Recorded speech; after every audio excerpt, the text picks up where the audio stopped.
Chapter 885. Plop. Zhong Luoyue quickly knelt on the ground and then fell down. The sound she made attracted Songda and Natasha's attention. They both looked at Zhong Luoyue and saw that she had fallen to the ground. Beside her, Lady Eve was gracefully wiping her lips. Her appearance had been restored, and she was beautiful beyond compare.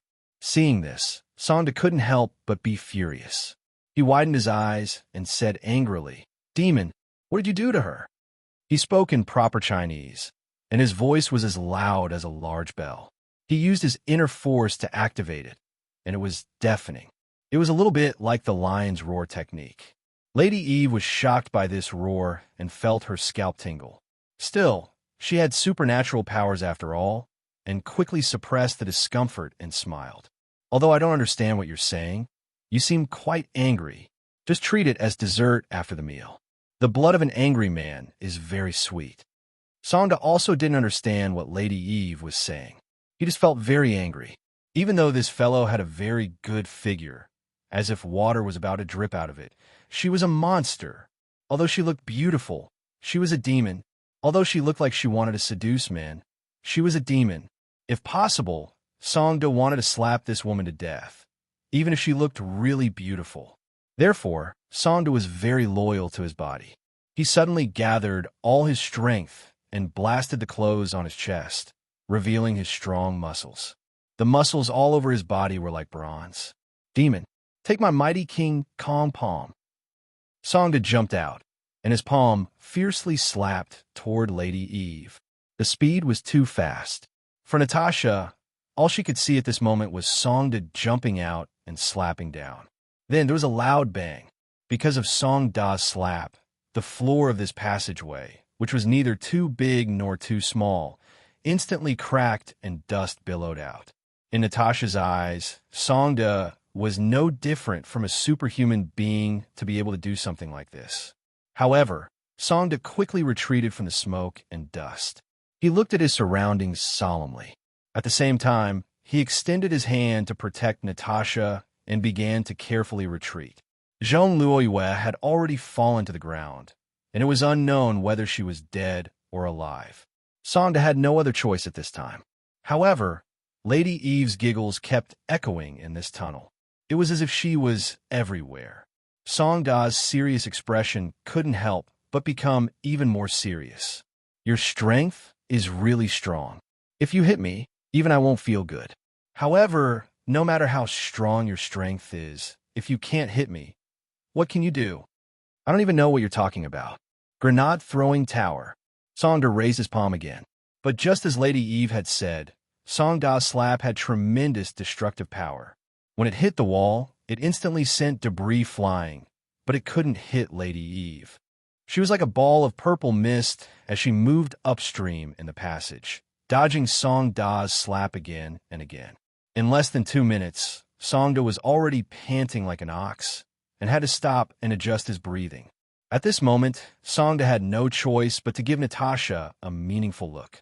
Startled, Natasha subconsciously pointed at herself, but Songda nodded vigorously and then quickly waved his hand. Only then did Natasha come back to her senses. Remembering what Zhong Luoyue had said before she collapsed, she braced herself and turned to flee towards the other end of the passage. "Do you think you can let this little girl escape? After I'm done with you, I'll take care of her slowly." Lady Eve's entire body floated up. Unexpectedly, Songda took a deep breath at this moment. His palms shone faintly as he directly struck at both sides of the passage. The strength of these two palms was extraordinarily terrifying. When they hit the wall, it instantly shattered and cracks spread out in all directions. Lady Eve sneered. "What? Have you lost your mind? You still can't hit me, so you want to vent your anger. Strong man, I can help you vent your energy." Lady Eve bent down with her hands on her waist, her large breasts looking like they were going to jump out of her collar. But her expression suddenly changed slightly, because at this moment, Songda suddenly stomped on the ground with great force. In an instant, both the front and back of the passage were directly shattered. Huge rocks fell down, completely blocking the front and back in the blink of an eye, leaving only 7 or 8 meters of space for Songda and Lady Eve to move around. At this moment, Songda slowly exhaled, then got into a horse stance and snorted coldly. Oomph. Which, let's see how you're going to hide this time. Grenade throwing tower. Take my mighty king Kong Palm. You? Lady Eve was instantly shocked and angry. She quickly retreated, but bumped into a block of bricks and couldn't retreat any further.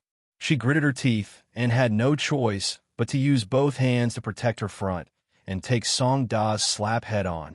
The powerful force broke both of Madame Eve's arms in an instant. Lady Eve screamed and had no choice but to slide down from Song Da's crotch. When she stood up again, her arms were already hanging down unnaturally.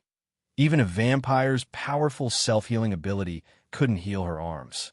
At this moment, Songda directly reached out to grab the remnants of his clothes, then spat and got into a horse stance. His left palm stretched out in front of him to face Lady Eve, while his right palm was at his waist. He leaned to one side, but looked straight ahead as he said loudly, "Shall an outcast Song Qing Shu? Your Excellency, please enlighten me."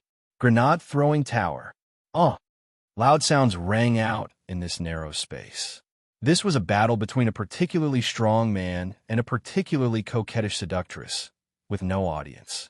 Zhong Luoyue suddenly woke up with a start, as if she'd had a nightmare. She was so frightened that her whole body went cold, and she sat up at once. She abruptly recalled the scene of Lady Eve appearing behind her and instantly reached out to touch her neck. But after touching it several times, she didn't feel anything like a wound. Zhong Luoyue couldn't help but frown doubtfully as she looked around. She realized that the passage in front of her had been blocked at some point by bricks that had fallen from above. She didn't know what had happened after she fainted, but it was obvious that she was the only one left. Songda and Natasha were gone, and Lady Eve wasn't here either. Apart from herself, there were only the zombie corpses on the ground. Zhong Luoyue reached out to touch the stone-piled wall a few times, but didn't find any loose spots at all, so she could only give up on this path. The path ahead was different, so she could only go back where she had come from. Fortunately, she had memorized the marks that Song had left behind. That way, she might be able to run into Song Air and Song San, if they hadn't been killed by that terrifying monster that looked like a giant leech. After making up her mind, Zhong Luoyue didn't linger any longer. However, she had only taken 2 steps when she suddenly felt a wave of dizziness. She shook her head hard and barely managed to get rid of the dizziness. My shoulder! When did it stop hurting? Zhong Luoyue suddenly felt that when she moved her shoulder, which should have been injured, she didn't feel the slightest bit of pain. She moved around a bit more and found that her arm didn't hurt at all. It was as if it hadn't been injured at all. She kept thinking in her heart and soon returned to the place where she had met Songda. The place was still full of zombie corpses. Zhong Luoyue shook her head. From here, it seemed to be the way back to the party. She could still remember the approximate way to go, but to go back to that dangerous place? She was more inclined to find a place to hide. She didn't know how long she could hide, but it would be less dangerous than encountering danger. In a trance, Zhong Luoyue couldn't help but remember the things that happened when she was a child. When she was young, she followed her big brother and second brother Zhong Luochun to the army to gain experience. But with the temperament of a teenager, the 3 of them sneaked out to play again when the instructor wasn't paying attention. That was the army that was stationed in the deep mountains and forests. Outside the camp was the complex mountain forest. Not long after, Zhong Luoyue lost her way because she couldn't keep up with her big brother and a second brother's pace. She hid in a tree hole alone and cried for a long time in fear. Finally, after a whole night, until dawn, she was found by the people sent by the army. From that time on, Zhong Luoyue never turned off the light to sleep. Why do I still think of that thing? Zhong Luoyue rubbed her eyebrows. Am I still not strong enough? She looked at the phone's battery that was gradually running out and knew that the light source couldn't support it for much longer. She couldn't help but feel anxious, but at this time, she heard some strange movements. It was the sound of walking. Zhong Luoyue was startled. Is a new wave of zombies? She quickly reached into her pocket and took out a small ceramic gun that had been modified into the length of lipstick and held it tightly in her hand. She didn't bring much of this thing, only 2 of them. One of them was already used on Lady Eve, but it didn't work. This was her last life-saving means. Jean Louis bitterly smiled and let her body close to the wall.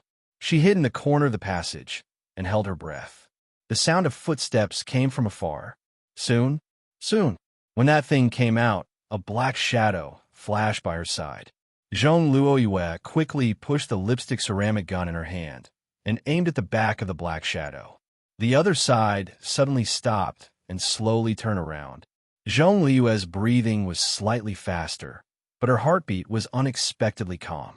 It seemed that the blood flow was somewhat not smooth, but she didn't have time to distinguish these changes in her body. "Do you hate me?" The sound of talking.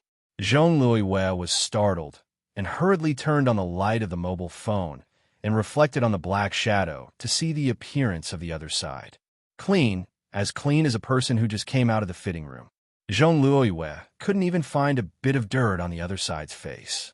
The other side's hair was even more neat and not messy, and didn't look like a refugee at all. "It's you." Jean Louis slowly put down the lipstick ceramic gun, and at the same time felt relieved. "You are brought by song-ing. My name is Luaccio, hello." It wasn't a zombie, and it wasn't a horrible vampire like Lady Eve. Jean Louis felt that it was really good to meet a person at this time. From the perspective of survival, it was more ideal to meet a man. But she didn't expect to meet Luaccio in this situation, the mysterious young man brought by song-ing. However, when they met again, she was already in a sorry state. Her clothes had already been torn in many places, and her hands, feet, and face were also stained. On the other hand, the other party seemed to be completely fine. Did he not encounter those zombies or what? "You don't look well." Luaccio looked at Jean Louis at this time. Jean Louis tiredly leaned against the wall and stretched out her hand to wipe her face and said with a wry smile, "Anyone who encountered zombies wouldn't be in a good place, right? Are you okay?" Luaccio shook his head and said, "I don't mean this." Jean Louis was surprised. "Then what else? You'd better feel it yourself." Luaccio shook his head again, and then thought for a while, and then took off his coat. He didn't put on Jean Louis, but just stretched out the coat and said indifferently, "It's cold on the ground. You'd better put on."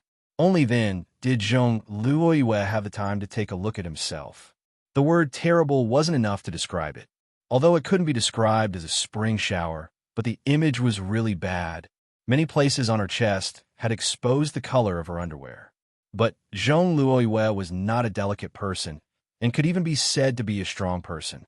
She very naturally said thank you, and then directly took the coat from Luaccio's hand, and then put on her body. Of course, the size was not suitable, but it was so warm. "You don't seem to be afraid at all." Jean Louis frowned. The calmness of this young man, called Luaccio, was really unreasonable. Even a martial arts master like Song Da was always nervous and vigilant. What's more, this guy looked like a weak scholar.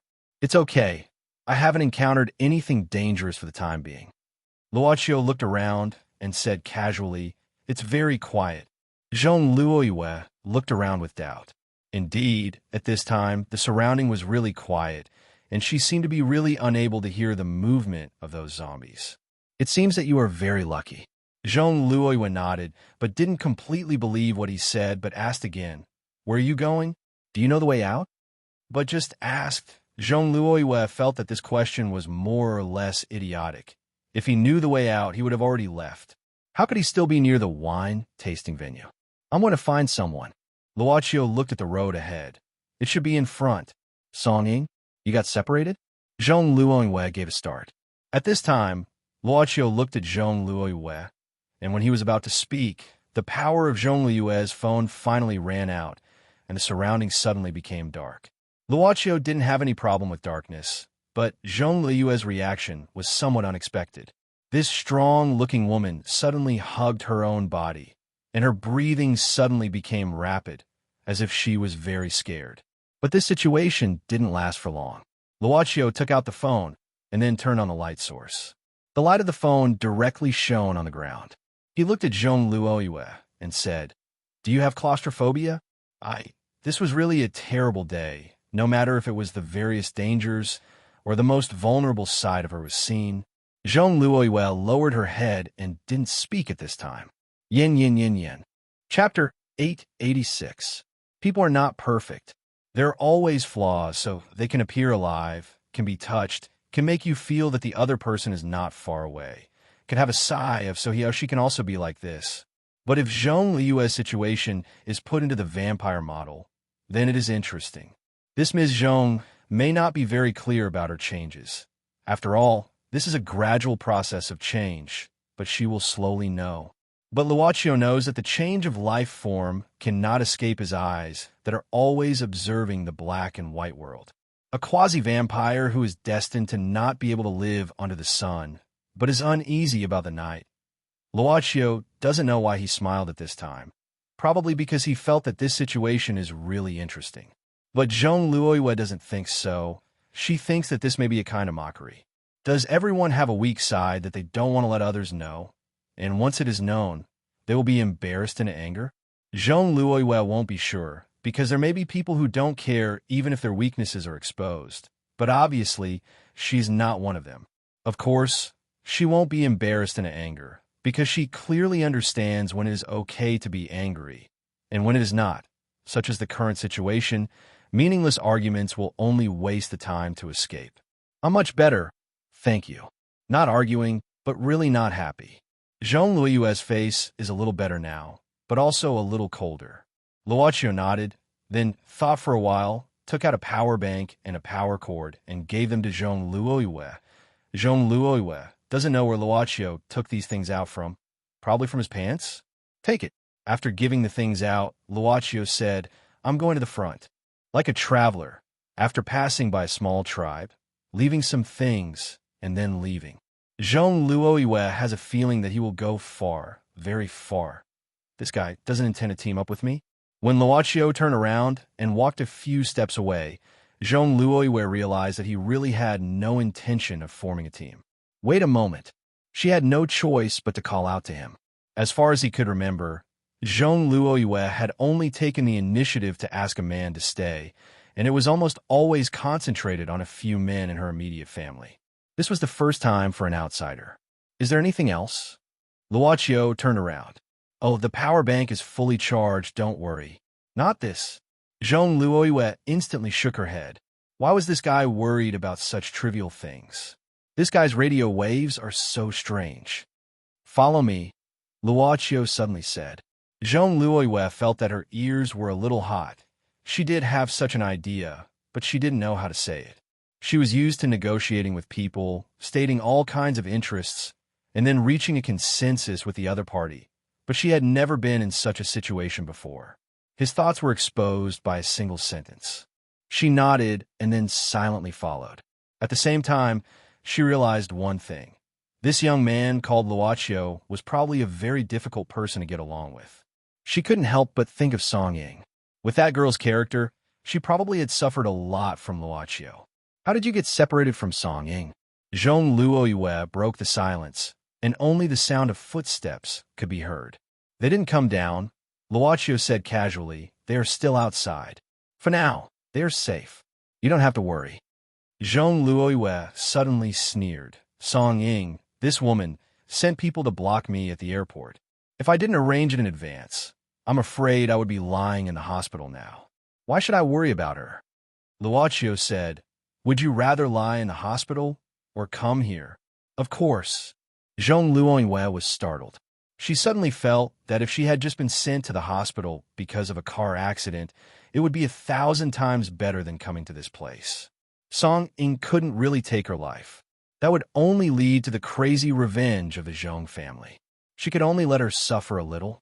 This was almost the rule of the battle between the aristocratic families. If it wasn't a desperate situation, no one would fight to the death.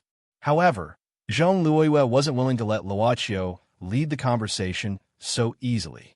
She said coldly, so, she already knew what happened here? Should I be grateful to her? Her? Actually, she's quite muddle-headed. Luochio shook his head. I don't mean to ask you to be grateful to her.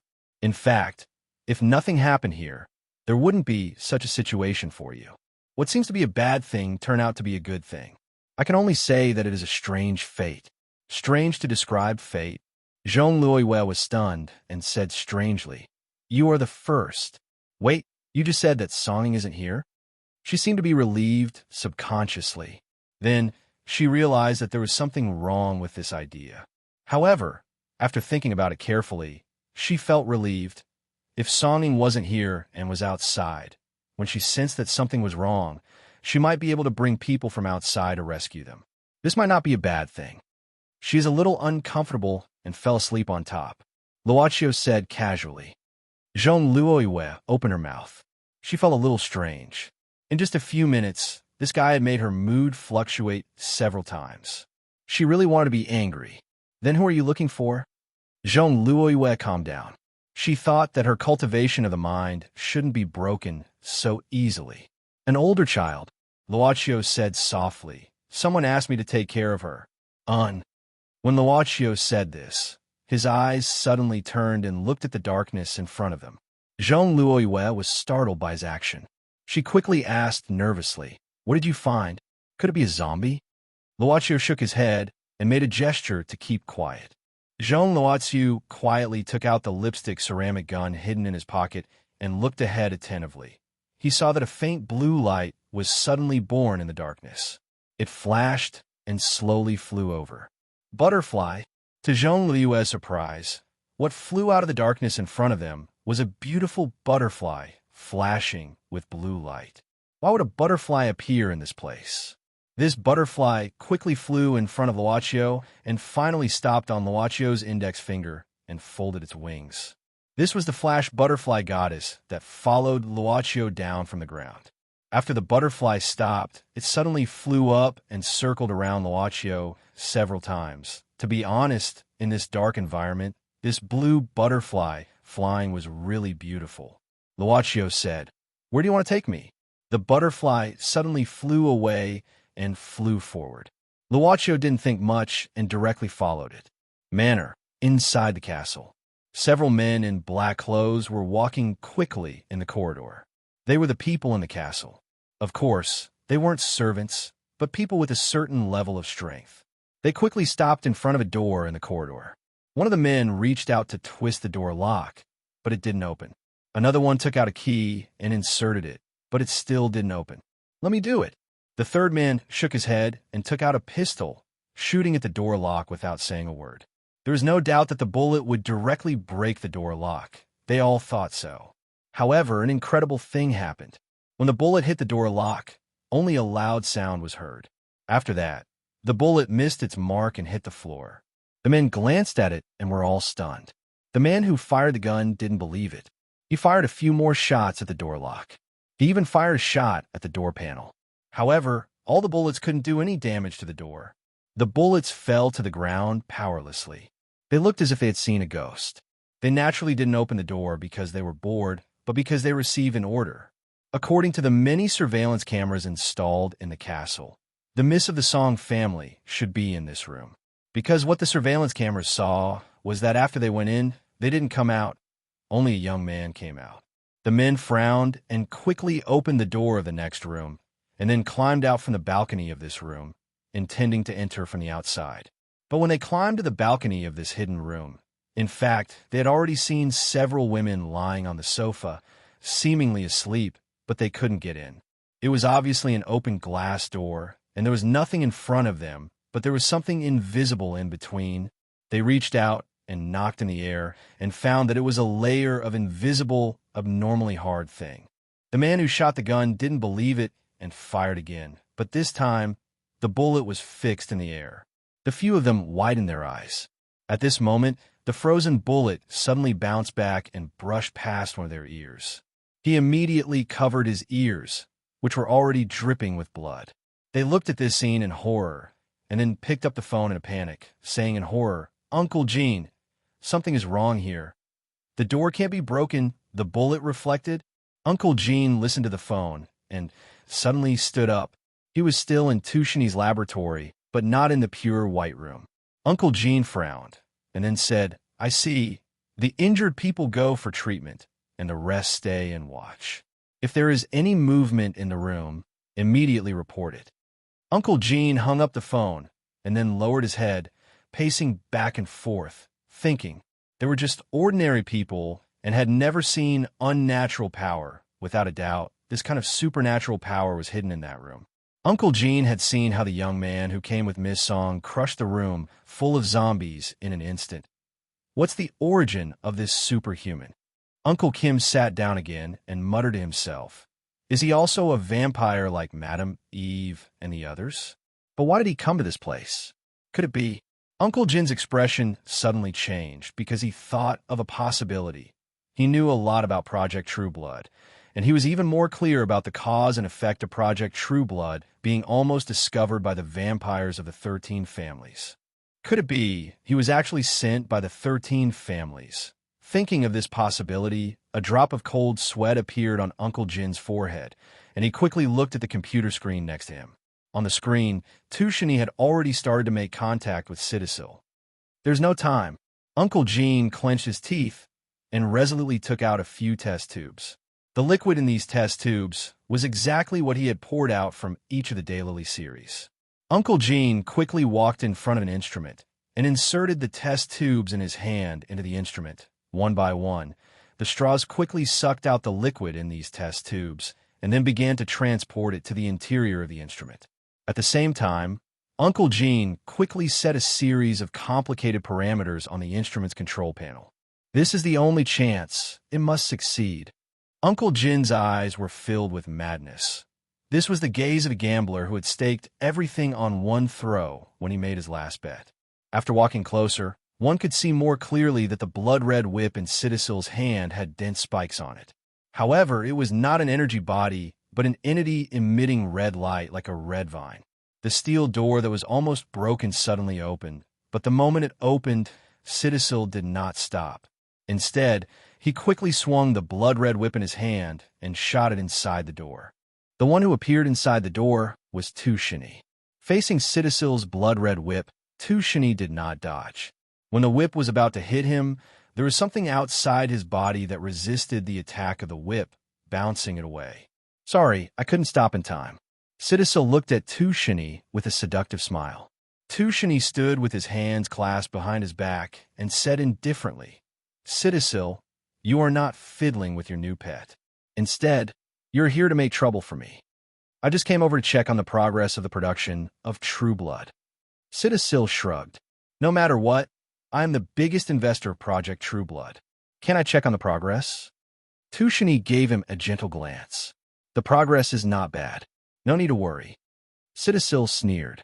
It seems there are a lot of little guys in the cellar. Are they here to liven things up? Is indeed to liven things up. Haidasir continued with a sneer. You've even released the zombie army that my ancestor hid in this place. This is quite a show to liven things up. These guys are so crazy that they will even attack us. Don't you know? Aren't you doing well? Tushini calmly tidied up his sleeves and then dismissed him. If there's nothing else, go back. I have to continue the work at hand. Citasil stepped directly over the steel door and walked in. Tushini, there's still one thing I don't understand. Your strength has increased a lot. It stands to reason that Karen, who gave you the embrace, is only from the same generation as me. What makes you think you can do that? This time, Karen did not appear. She just sent me Sanshung and asked me to bring it over. So I was thinking. Citasil's eyes narrowed. Tushini, you didn't eat Karen, did you? Don't you know? Tushini asked coldly. Citasil was startled and frowned. What you said is quite interesting. Instead, you're asking me. What would I know? I'm the one who's angry right now. Chapter 887. Citasil was a 7th-generation vampire. In the Fernandez family, the one with the highest bloodline was the previous generation of Baron Fernandez, who was hanged to death. He was the 5th-generation vampire. The power of the previous generation was stronger than the power of the next generation. The previous generation who gave the embrace had a strong ability to dominate the next generation. This was almost the law in the vampire world. Karen was the same generation of vampires as Citasil, so Tushini was considered an 8th-generation vampire. Among vampires, different generations of vampires had different changes. For example, the transformed vampires like the Takizawa family. Strictly speaking, they should be blood-sucking monsters.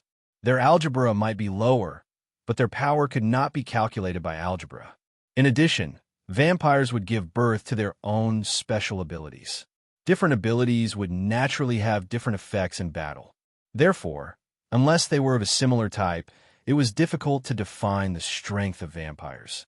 Unless the vampires had evolved to the third generation, which was the level of the patriarch of the 13 clans, also known as the prince. The third generation princes, no matter which clan they belonged to, whether they were transformed or from the wild, were powerful enough to suppress vampires below the third generation. This was the ironclad rule of the vampire race. Among the lower generation vampires, there was also a situation where the descendants would eat the previous generation who gave the embrace to them and receive the blood of the previous generation. Then, they would break through the long accumulation of time and be promoted to a higher algebra. Karen and Citasil used to know each other, and they could be classified into similar factions. That was why Citasil could say that Tushini should not have the powerful power he had today. Although I don't know if you ate Karen or obtained the power temporarily through other means. Citasil shook his head, and his eyes were slightly cold. But as a junior, you should have the etiquette of a junior. Tushini, you are too unruly. With that, Citasil turned into a flash of light and appeared in front of Tushini. He wasn't afraid of Tushini's sudden increase in strength. Although the 7th generation of vampires didn't sound very advanced, in reality, most of the vampires walking in the world were from the 6th or 7th generation. The 5th generation and above were all old antiques. They were either in deep slumber or remained within the encampment, bearing the important responsibility of protecting their clansmen. They wouldn't easily appear. Not everyone he met was like Luaccio, so strong that he couldn't fight back. In the blink of an eye, Haidasir had already swung the crimson whip in his hand when he arrived in front of Tushini. However, Haidasir was stunned in the next instant. Tushini had attacked even faster than him, and it could even be said to be effortless. He easily grabbed Haidasir's wrist, preventing his blood whip from unleashing its full power. After Tushini grabbed Haidasir's wrist, he directly pulled him up, swung him around, and then fiercely threw him to the ground. Haidasir's entire back hit the floor, smashing out a large number of fragments. He stared blankly at the ceiling, looking like he was thinking about life. At the same time, several short swords made of bloody light suddenly shot down from the air, nailing Haidasir's hands and feet, fixing him completely. Haidasir let out a blood-curdling scream. Of course, this kind of injury wouldn't take his life as a vampire, but the pain wouldn't disappear. Tushini calmly walked around Haidasir and said indifferently, "Haidasir, have you been a dark merchant for too long that you've forgotten how to fight?" Tushini. Haidasir appeared flustered and exasperated. He bared his sharp fangs and clenched his fists, trying to struggle free from the blood swords. A large part of vampire's power comes from anger. You actually know how to get angry now. Tushini shook his head. It's a pity that you've been pampered for too long. Your body must have rusted. A violent, bloody aura emerged from Haidasir's body at this moment. The steam-like airflow began to scatter, and a gust of wind blew in front of the laboratory. Tushini just shook his head. With a wave of his hand, another huge blood sword appeared out of thin air. This time, it went straight for Haidasir's heart. For vampires, their weakness was the source of power, the heart. The moment this blood sword pierced the skin on Haidasir's chest, Haidasir's expression changed dramatically. The power that erupted out of anger instantly dropped, accompanied by deep fear. Perhaps Tushini was right. Haidasir hadn't fought for a long time. The moment he faced the threat of death, he didn't think of how to resist, but escape out of fear. He also thought of the rose pattern imprinted on the blood sword. You really did. Karen, this is her. The blood sword pierced the skin on Haidasir's chest and easily penetrated his chest. The blade was almost buried in his chest. After Haidasir finished his last sentence, he closed his eyes and his body became completely still. Tushini bent down, gripped the hilt of the blood-colored sword, and slowly pulled it out. But he suddenly stopped. Before the blade was completely pulled out, Hydasir's body melted in an instant, like water hitting a castle made of sand. Hydasir's body melted little by little and finally turned into a black mud-like substance.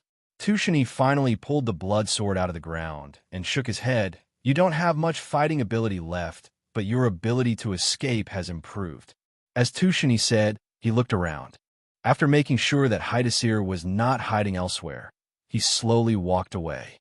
He whispered, Hydasir, if it's not you, then only Takizawa and Eve are left. In a maze of the cellar of the castle in the vineyard.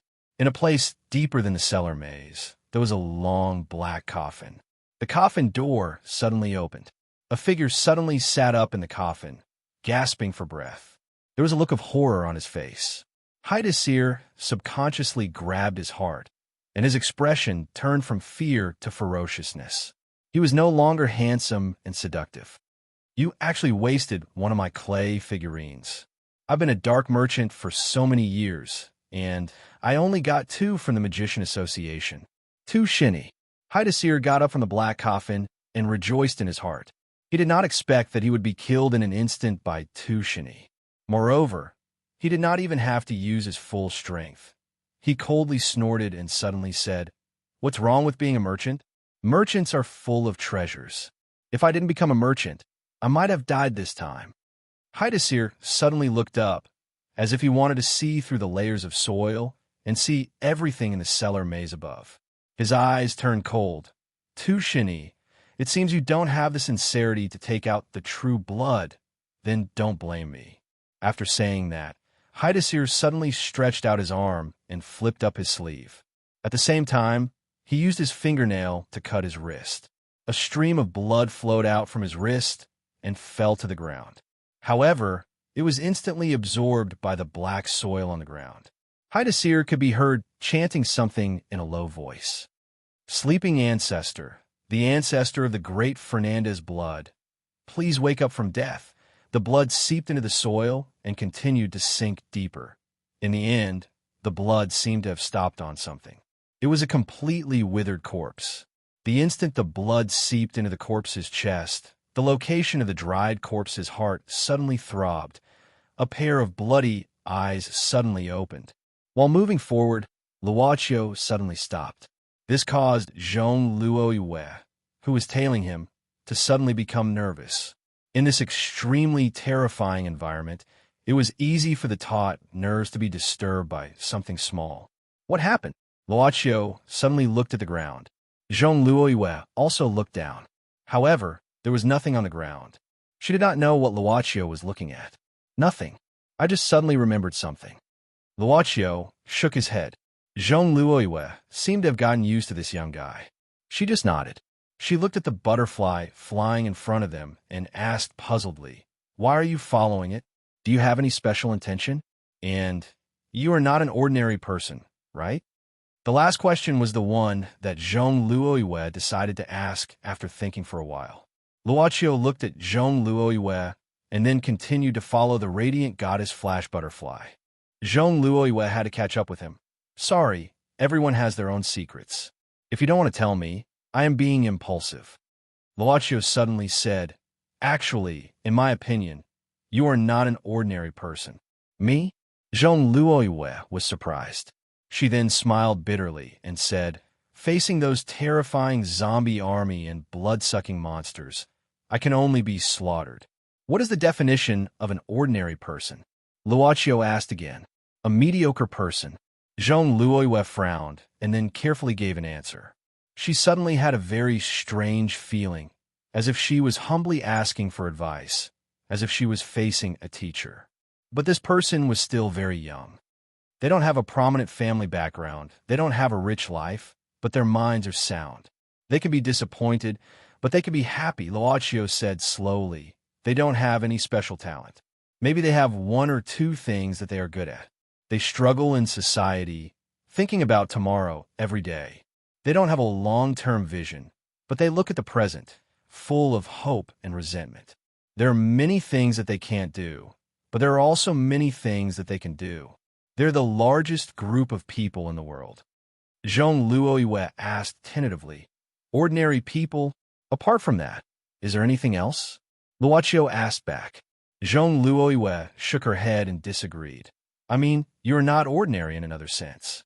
Maybe you have some special ability, divine power. Luochio said, Miss Jean, in the eyes of ordinary people, do you think that your wealth, connections, and the things that your family can do are also a special ability, divine power? This, Jean Luoyue was speechless. It is said that money is omnipotent. It can do almost anything. Wealth seems to be a powerful ability. Luochio smiled and said, Recently, I watched a movie about two superheroes. The first asked the second superhero what kind of superpower he has. The second superhero replied that he has unparalleled speed, even faster than lightning. Then, the second superhero also asked the first superhero what kind of superpower he has. The first superhero replied that he is very rich. Jean Luoyue opened her mouth. Luochio said, Those with superpowers can do a lot of things. Those with money can wear a lot of high-tech equipment and can also do a lot of impossible things. And they, Luochio looked at Jean Luoyue and said, In the eyes of the world, they are all superheroes. Miss Jean, what do you think? Jean Luoyue shook her head and smiled wryly. My question is different, but I have nothing to say now. You are sophistry. However, I will not ask again. Maybe you will like your previous state more in the future, Luochio said softly, but that is not necessarily the case. All right. Jean Luoyue smiled wryly again. Thank you for the philosophy lesson. However, I just want to leave this place. Maybe you can help me? Let's get straight to the point. Take me out of here, and I will not owe you anything. Don't worry, you will be safe by my side, Luochio said casually. I will not leave this place for the time being. Jean Luoyue was helpless. She really could not do anything to this fellow. But superheroes with superpowers and rich superheroes made Jean Luoyue understand something. Unfortunately, the current situation did not allow her to calm down and carefully understand the meaning of this. The butterfly was still flying in front, and the two seemed to be going deeper underground. However, the strange butterfly quickly stopped in front of a stone door. This was also the end of the passage that the two of them were walking through. The butterfly stopped on a protruding decoration next to the stone door. Luochio approached and fiddled with it. Then he seemed to have triggered some kind of mechanism. The stone door made a rumbling sound and slowly moved. The flashlight of the mobile phone instantly shone into the room behind the stone door. It was completely empty. There was nothing inside. It was just a stone room. Jean Luoyue used the mobile phone to shine around and found that the stone room was not big, about 30 square meters. However, there were dense cracks on the walls of the stone room, as if they were scratched by the claws of wild beasts. The cracks on these walls were crisscrossed and densely packed, almost covering the four walls. At the same time, the flashlight moved to the front and found that there was a tool used to trap people. There were chains and shackles hanging on the wall. This seems to be a place used to imprison people. Jean Luoyue frowned. Looking at the castle's history, this cellar is built like a maze. Maybe the former owner of this castle was a lord or a military expert. This underground maze may be a defensive measure. What's the basis? Luochio asked curiously. Jean Luoyue said, I saw some zombies appear. The leather armor they were wearing is very similar to that of hundreds of years ago. I am afraid that there are more secrets in this place than imagined. Good inference. Luochio nodded and did not praise more. This place is not useful. Jean Luoyue shook her head. It's just a prison cell. There is nothing to see. What are you doing? Luochio walked to one of the walls and reached out to touch the claw marks on the wall. His fingers moved slowly along the lines of the claw marks, over and over again, very slowly. Suddenly, Jean Luoyue heard a sound, which made her come close to Luochio and shine the flashlight on the place where the sound came from. It was a corner of the stone room. A small figure was curled up in the corner, shivering. It was a woman in a black dress, and her hair was white. Next to the white-haired woman, there was a hole, a broken hole. She came into this room from this broken hole. Jean Luoyue thought subconsciously, but Luochio walked to the curled and shivering woman at this time. You be careful. She couldn't help but remind him. Luocio waved his hand, indicating that he was fine. Finally, he came to the curled woman, squatted down, and whispered, "Elizabeth." The woman slowly raised her head. The eyes under the white eyebrows were red, and tears were falling. Her face was pale, but there was a touch of red on her lips, and two blood-sucking fangs were exposed. Yin yin yin yin PS1, 7/7, PS2. I originally thought that I'd clear my debt, but why did it turn out like this? I clearly have a new Mo creator, and I clearly have a new motivation to write. These are all sources of joy, and when these two types of joy are stacked together, I should have been happy. But why is it like this? Chapter 888. Jean Luoyue had been carefully hiding behind Luocio, intently observing the girl who appeared in the secret room. When she saw the other party raise her head and reveal the vampire fangs that left a deep impression on Jean Luoyue, she suddenly grasped the lipstick ceramic pistol. Perhaps it was useless, because she had already tested it on Lady Eve. This was just a conditioned reflex. However, this obviously hostile action instantly stimulated Elizabeth. She, who was hugging her knees, suddenly let go of her hands, leaned forward, opened her mouth, and made a roaring sound. Seeing this, Luocio said, "Do you want to suck blood?" Jean Luoyue heard this question. Is this guy a little confused about the situation? This girl was in a very unstable state at first glance. She probably couldn't listen to any words. At this time, any stimulation could make her go crazy. As for Jean Luoyue himself, he was already regretting his hostile actions, but it was too late for him to back down now. Elizabeth seemed to have heard this sentence. The fierce gaze under the white eyebrows instantly shifted from Jean Luoyue to Luocio. She suddenly jumped up and pushed Luocio directly to the ground. Elizabeth rode on Luocio's stomach, sitting on his body, her black skirt covered below like a blooming black lotus. At the same time, her hands also grabbed Luocio's neck. She opened her mouth with fangs again and again. In an instant, Jean Luoyue was going to shoot. This was also an instinctive reaction. However, her palms seemed to be slapped by something at this time. The force was not strong, but the lipstick ceramic pistol was slapped away. Jean Luoyue was shocked, but she saw Luocio, who was lying on the ground, slightly raised his palm, as if to signal her not to move. Luocio was still looking at Elizabeth. There was no panic on his face, no struggle, still so calm. Jean Luoyue suddenly felt that his cultivation of the mind was too immature compared to his opponents. Luocio slowly said to Elizabeth, who was about to do something to him at this time, "Since you want to suck blood, why hesitate?" I didn't resist at all. Elizabeth's body lowered a little. Her long white hair, like a waterfall, fell in front of Luocio's face. Her lips were trembling, between a state of closing and opening, which couldn't be freely controlled. Her eyelashes also trembled violently, her pupils covered with blood, sometimes clear, sometimes turbid. "What are you thinking?" Luocio still looked at her eyes. Elizabeth suddenly made a meaningless moan. "Even if you pinched my neck, you didn't use it." "Why?" I can't." At this moment, her eyes were clear, but she couldn't control her body. Her fangs were almost touching the skin on Luocio's neck. I can't, why not?" Luocio didn't move. "Grandpa, well, we'll be disappointed. Mother will also. You'll be disappointed. I can't let them be disappointed, their hope." But her fangs were already on Luocio's skin, pressing down slightly. She seemed to be making a final struggle. Luocio said softly at this time, "So, you're just responding to Almond's expectations? Or is there something else?" Her eyes became clearer at this moment. "I don't know. I really don't know. I just really want to. I'm sorry. I really want to taste blood." She finally bit Luocio's neck. Like a child who tasted the forbidden fruit for the first time, Elizabeth's snow-white body was almost flushed because of excitement. Her breathing became rapid, and her whole body became sensitive.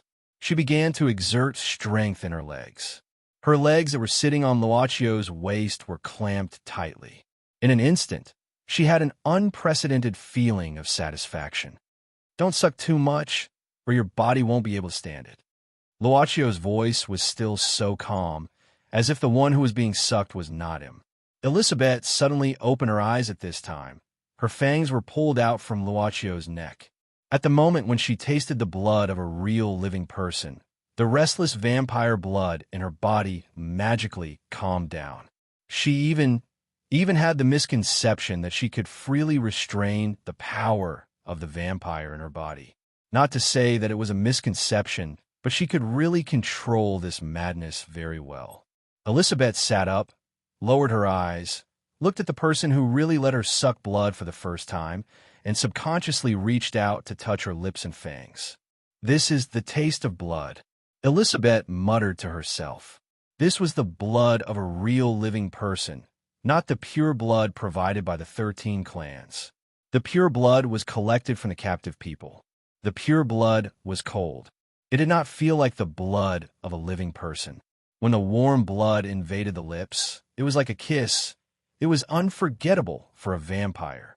At this time, her thoughts were very clear, as if a cage was broken, and her thoughts were free. She felt better than ever, as if she was really alive at this moment. Or it could be said that she was loyal to herself. "Why, do you want to—" Elizabeth looked at the person who sucked blood for the first time. She didn't even know his name. "It seems that you're in a good condition now." Luacio smiled at this time. "But before that, can you get up from my body?" Casually sitting on a man's body, it doesn't look like the behavior of a virtuous woman. Elizabeth was startled. It was fine if he didn't say it. But once he said it, she felt that her sensitive sense of touch was infinitely magnifying the abnormal feeling of contact with the other party. Even if it was air, she could clearly feel it on her skin, and soon this kind of close contact with no distance. She suddenly stood up in a panic, and at the same time, she hurriedly tidied up her skirt. Elizabeth also looked at Luacio nervously at the same time, hesitated, and said, Are you okay?" Luacio stood up, first patted the dust on his body, and then said indifferently, "Adults donating blood, a few hundred milliliters at a time, is not necessarily a big deal. Your mouthful, actually, is not much. As for the injury, isn't it already healed?"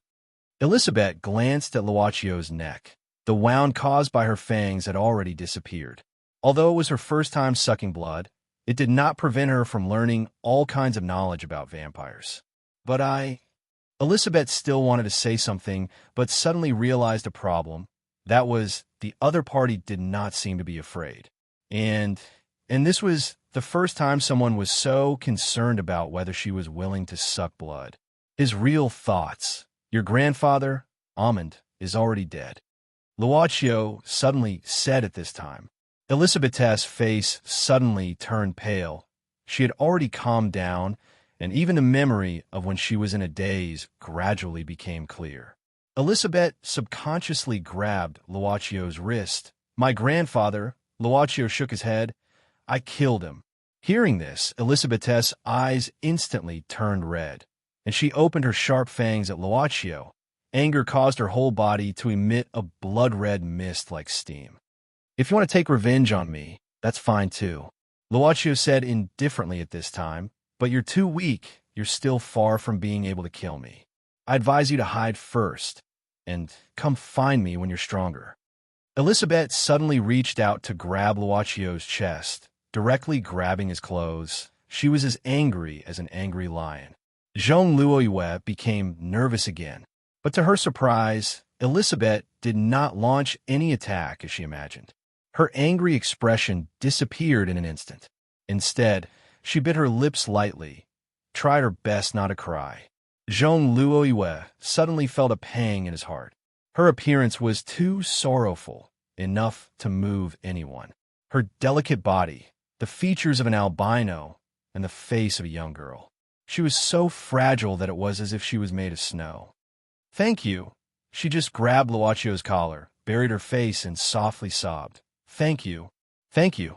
Let my grandfather. Let him die as a human, and not a zombie. Thank you." Luacio was stunned. In fact, Luacio was more than willing to let Elizabeth die. If he could give Elizabeth a reason to live, at least she could quickly get out of her grief. He did not mind letting Elizabeth use him as a target for revenge. Although this method was a bit old-fashioned, it was obviously the fastest way. He did not intend to let Elizabeth feel grateful or anything like that. Anyway, Luacio's idea was, after today, they probably would not have any interaction in the future. Whether others liked him or hated him, it did not matter. But this child seemed to be very smart, right? Luocio subconsciously looked at Zhong Luoyue, only to see Ms. Zhong shrugging and saying, "If you want to be the bad guy, please make your expression more colorful next time. At least, sneer a few times. Or do you think that women nowadays are like the female protagonists in romance novels, where a few words will cause a misunderstanding and I won't listen?" Luocio blinked and could only nod. Be more careful next time. He always felt that if this matter was changed to Yu Yi, she would be able to handle it well. Luocio was used to reflecting on himself, and never thought that with his experience, he could do better than Yu Yi. Sure enough, it felt like he was being raised to be a useless person.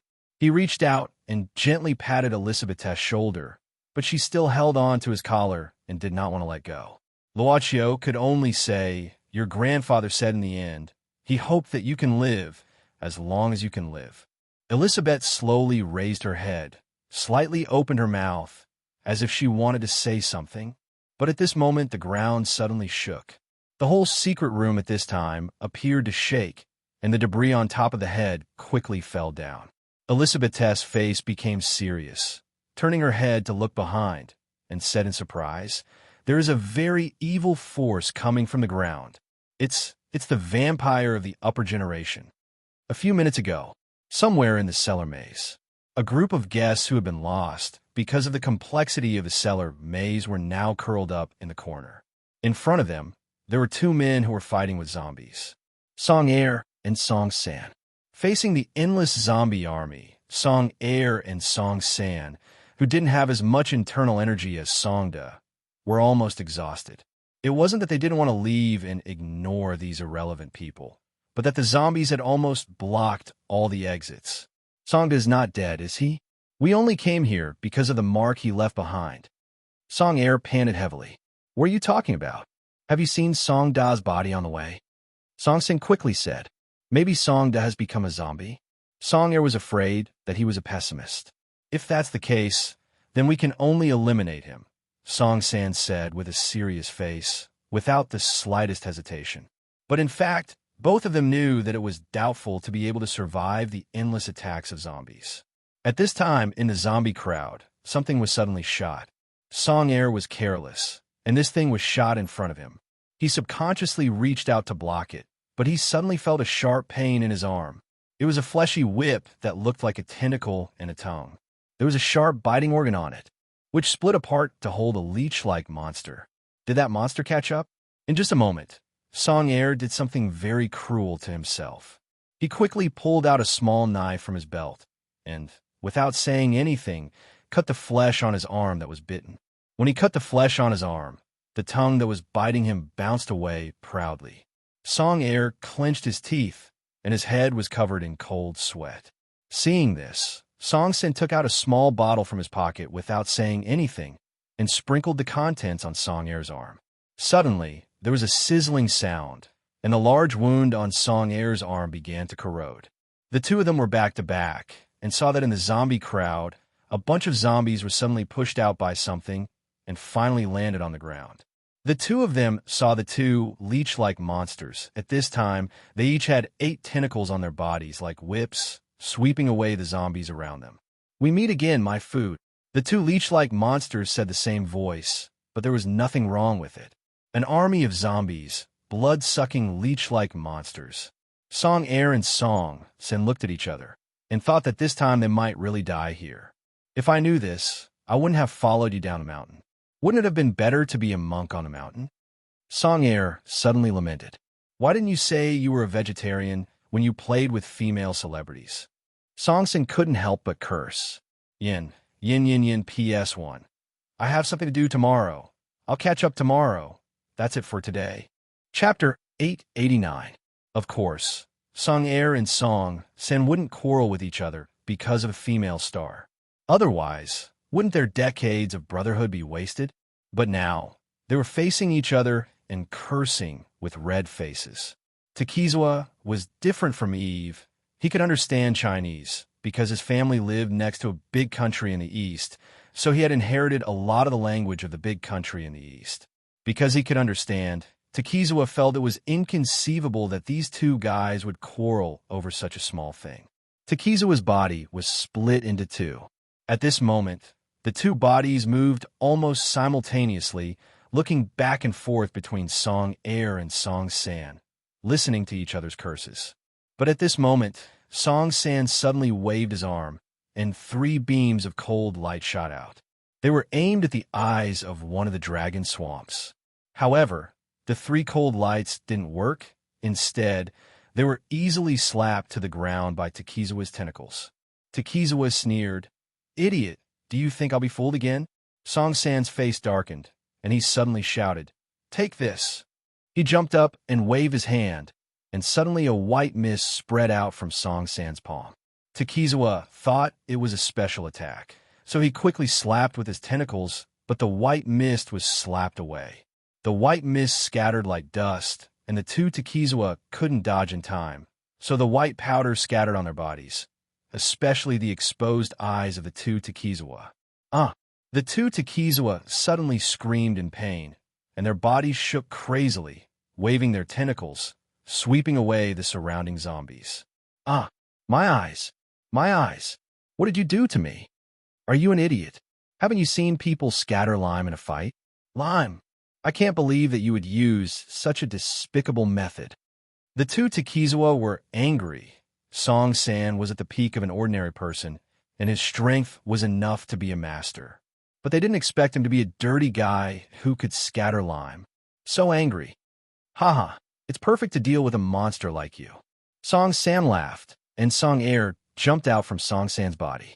Without saying anything, he kicked one of the Takizawa's body. This series of kicks lasted at least a dozen times, and the last kick sent Takizawa flying out of the zombie crowd. However, the two of them did not succeed, because there was another Takizawa here. Song Air leaned on Song San's side and whispered, "That move just now, I used up almost all of my power to kick that guy until he spat out blood. I'm afraid that even the blind man in the village wouldn't be able to deal with this monster. I'm going to suck all of your blood dry." The remaining one Takizawa suddenly became furious. Its body swelled up in an instant and turned into a huge leech. Each of the 10-meter-long, blood-sucking leech's tentacles were like steel bars. As it flapped around, it instantly destroyed the entire place, making it look like it was about to collapse. Song Air and Song San didn't expect this monster to have a trick up its sleeve. It seemed to have been completely enraged, and they couldn't help but complain. However, just as the two of them had the thought of, "I'm going to die," the floor suddenly shook, and in the next second, the huge, blood-sucking leech's body fell to the ground, motionless. Song Air and Song San could only bide their time, but they vaguely felt that this was a little strange. However, before they could think for too long, the huge leech in front of them suddenly exploded. A large amount of blood spurted out, as if it was raining blood. In the pile of flesh of the huge leech, a tall figure could be faintly seen. It was slightly taller than Songda, about 2 meters tall. Taking a closer look, it was actually a shriveled corpse, a mummy. At this moment, the mummy suddenly opened its hands, and its palms turned into claws, grabbing at the air. Song Air and Song San felt a huge force pulling their bodies, and they had no choice but to tighten their horse stance and resist bitterly. They barely resisted, but the ordinary guests didn't have such good skills. The guests' bodies were grabbed one by one and flew towards the mummy. The mummy casually grabbed the body of the first guest that flew in front of it, and the guest screamed in horror. It suddenly opened its mouth with huge fangs and directly bit the guest's neck. In the blink of an eye, the blood in this person's body seemed to have been sucked dry. In just a few seconds, he was ruthlessly thrown to the ground, his eyes rolled up, and there was no more life in him. The mummy didn't seem to care about Song Air and Song San's resistance at this moment. It just reached out and grabbed a female guest that flew in front of it, and without saying a word, bit down and sucked dry. At this moment, the mummy's body gradually became plump and the muscles and blood vessels were actually growing in the bones at a speed visible to the naked eye. Finally, when the sixth guest's blood was sucked dry, the mummy had already grown very strong, like a guy that had been skinned, leaving only the muscles and tissues. At the same time, after the mummy appeared, the surrounding zombies seemed to have fallen into a state of panic. They didn't continue to move, but just stayed in the same place, motionless. Song Air and Song San saw that the situation was very bad, and at this moment, how could they still care about the screaming guests? The two of them directly ran away. The mummy just looked at the backs of Song Air and Song San, who were running for their lives, and didn't pay attention to them, but grabbed a guest and began to suck the blood. When the last guest's blood was sucked dry, the mummy threw the last guest on the ground, and behind the mummy, a slightly respectful voice sounded.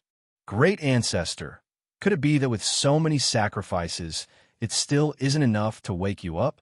It was Citisil, and the dried corpse in front of him was obviously the Viscount Fernandez, the bloodline ancestor of the Fernandez family, the most powerful vampire in the Fernandez family, and the first vampire in the Fernandez family. "Still not enough? I need more." Like the sound of grinding gears, a very heavy voice. At this moment, Viscount Fernandez cracked open his lips and looked at Citisil. "More." Hydasir smiled and said, "Lord Viscount of the Fernandez family, there are countless foods in the outside world. You will definitely be satisfied." Unexpectedly, Viscount Fernandez suddenly flashed and appeared in front of Hydasir in an instant, before grabbing Hydasir's neck. He wanted to struggle, but when he met Viscount Fernandez's gaze, it seemed like his soul was trembling. This was the source of Citisil's vampire blood. "I feel a similar aura from this monster," Viscount Fernandez said angrily. Viscount Fernandez said angrily, "But it's so ugly. As my descendant, you actually got involved with such a monster. The glory of the Fernandez family will be tarnished by you." Citisil was startled and felt that this script was wrong. It shouldn't be like this. The ancestor actually took out his anger on me. It wasn't the first time Citisil took the wrong script today. Mr. Laocchio, then the unbelievably powerful Tushini, and then his ancestor. Sure enough, he took the wrong script, right? "Great ancestor, please listen to me. The one you killed is called Takizawa. It's a vampire of the Takizawa family." Hydasir hurriedly said, "The Takizawa clan is a secret art created by that terrifying mixed blood, transforming them into monsters of ridicule. The 13 clans still haven't admitted that they can be a member of us vampires. The relationship between me and Takizawa is just a relationship of exploitation. What we want to do is to research the true blood to fight against the 13 clans." He almost finished speaking in one breath. Only now did he feel the force on his neck fade away. Viscount Fernandez had already slowly loosened his hand, allowing Citisil to breathe. "That mixed blood." Viscount Fernandez frowned. "No wonder. How long has it been since this Takizawa was born? Why don't I have any impression of it?" Citisil said, "Great ancestor, you have been sleeping for nearly 350 years, and the Takizawa family was only born 200 years ago. It's normal that you don't know." "Humph." Viscount Fernandez coldly snorted. "This kind of created monster dares to call itself a family. The 13 clans should clean up these guys who destroyed the purity of the vampire bloodline. The longer you live, the more backward you become." The furious Viscount Fernandez waved his hand, and a violent airflow spread out, blowing away a large number of zombies. Citisil didn't speak. He knew that his ancestor was clearly a fanatical supporter of the bloodline theory. However, Viscount Fernandez suddenly turned around and looked behind him. Citisil, who noticed the ancestor's action, slightly shivered, because at this moment he saw a person that he really wanted to see when he returned. Tushini. Yes, Tushini was here. He hid in the midst of the numerous zombies, and only when Viscount Fernandez swept the zombies away and fell to the ground did Tushini still stand there conspicuously. He was still standing with his hands clasped behind his back, looking so unruly. Tushini slowly walked up and said indifferently, "Citisil, is this what you're relying on the originator of the Fernandez family bloodline. Tushini, you didn't expect this, did you? Citisil smiled cheerfully. The manor you have lived in for so long, in the deepest part of its underground, there is the invincible power of my Fernandez family. Tushini shook his head and started sizing up this Viscount Fernandez. He suddenly said, Citisil, don't tell me you still can't tell? Citisil was startled and subconsciously asked, see what? Tushini sighed, Citisil, if it was just to deal with you guys, why would I release these things in some guys that were created over the years? Citisil's expression changed slightly. Could it be that you are dealing with... No, how could you know? He subconsciously looked at his ancestor, Viscount Fernandez, and then quickly denied this idea. It shouldn't be. Tushini shouldn't know that the originator of the Fernandez family hasn't died yet. Even the 13 clans don't know. But Tushini didn't seem to want to pay attention to Citisil at all. He looked straight at Viscount Fernandez and muttered, You are very powerful. I can feel the evil power emitting from your body. Perhaps after you come back this time, you will soon surpass your former self and become the 4th generation. In other words, the reason why you've been in hibernation for over 300 years is actually for this transformation. Viscount Fernandez said with a smile, You are the person in charge of the True Blood Project that Citisil mentioned? Obediently hand over the True Blood, and I can grant you the surname Fernandez and let you become one of my clansmen. Unfortunately, I never had any true blood here. Tushini shook his head. Viscount Fernandez coldly said, No one dares to disobey me. Tushini sneered, No one? How arrogant is this guy? Fernandez? Don't tell me you've forgotten about the 13 clans? You're actually nothing. Ignorant brat, you've successfully angered me. Viscount Fernandez suddenly opened his huge mouth and let out a terrifying roar. Tushini didn't show any fear and coldly snorted. You're still not the 4th generation. You know nothing about power. Viscount Fernandez swung his hand and a berserk airflow suddenly shot out. The scarlet airflow instantly divided into 4 and attacked Tushini from the left, right, up, and down. Facing the scarlet airflow, Tushini didn't seem to have any intention of dodging or resisting. He only watched in silence. Until this moment, a huge black shadow suddenly appeared in front of him. Bang! The 4 scarlet airflows fiercely collided with the shadow in front of Tushini, and the final result was that no one could do anything to the other. Werewolf. At this moment, Viscount Fernandez suddenly let out an even louder roar towards this guy who hindered him. It was a huge Leakin standing upright. It was even taller than Viscount Fernandez. It's not a simple Leakin. It's a zombified Leakin. Hydasir panicked. Ancestor, be careful. This guy has created a lot of fusion monsters over the years. This zombie Leakin is probably only one of his creations. Viscount Fernandez frowned. Heterogeneous fusion, fusing 2 incompatible species to create. This is the bloodline of the Ishur family. Hydasir said, Tushini is the last descendant of the Ishur family, the first embraced descendant of Karen Ishur. Furthermore, I suspect that he has already eaten his predecessor. Offending your superior, you deserve death. Viscount Fernandez's eyes emitted a ferocious look. You shameful kinslayer. I said, You're still not the 4th generation. Tushini waved his hand. 2 heavy voices were heard. 2 more zombie lichens with the same physique appeared on the left and right of the first zombie lichen.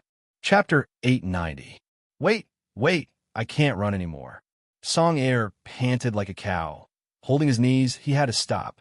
He had used up almost all of his true power from the series of kicks, and he had been running for his life all this way, which almost squeezed out all of his physical strength.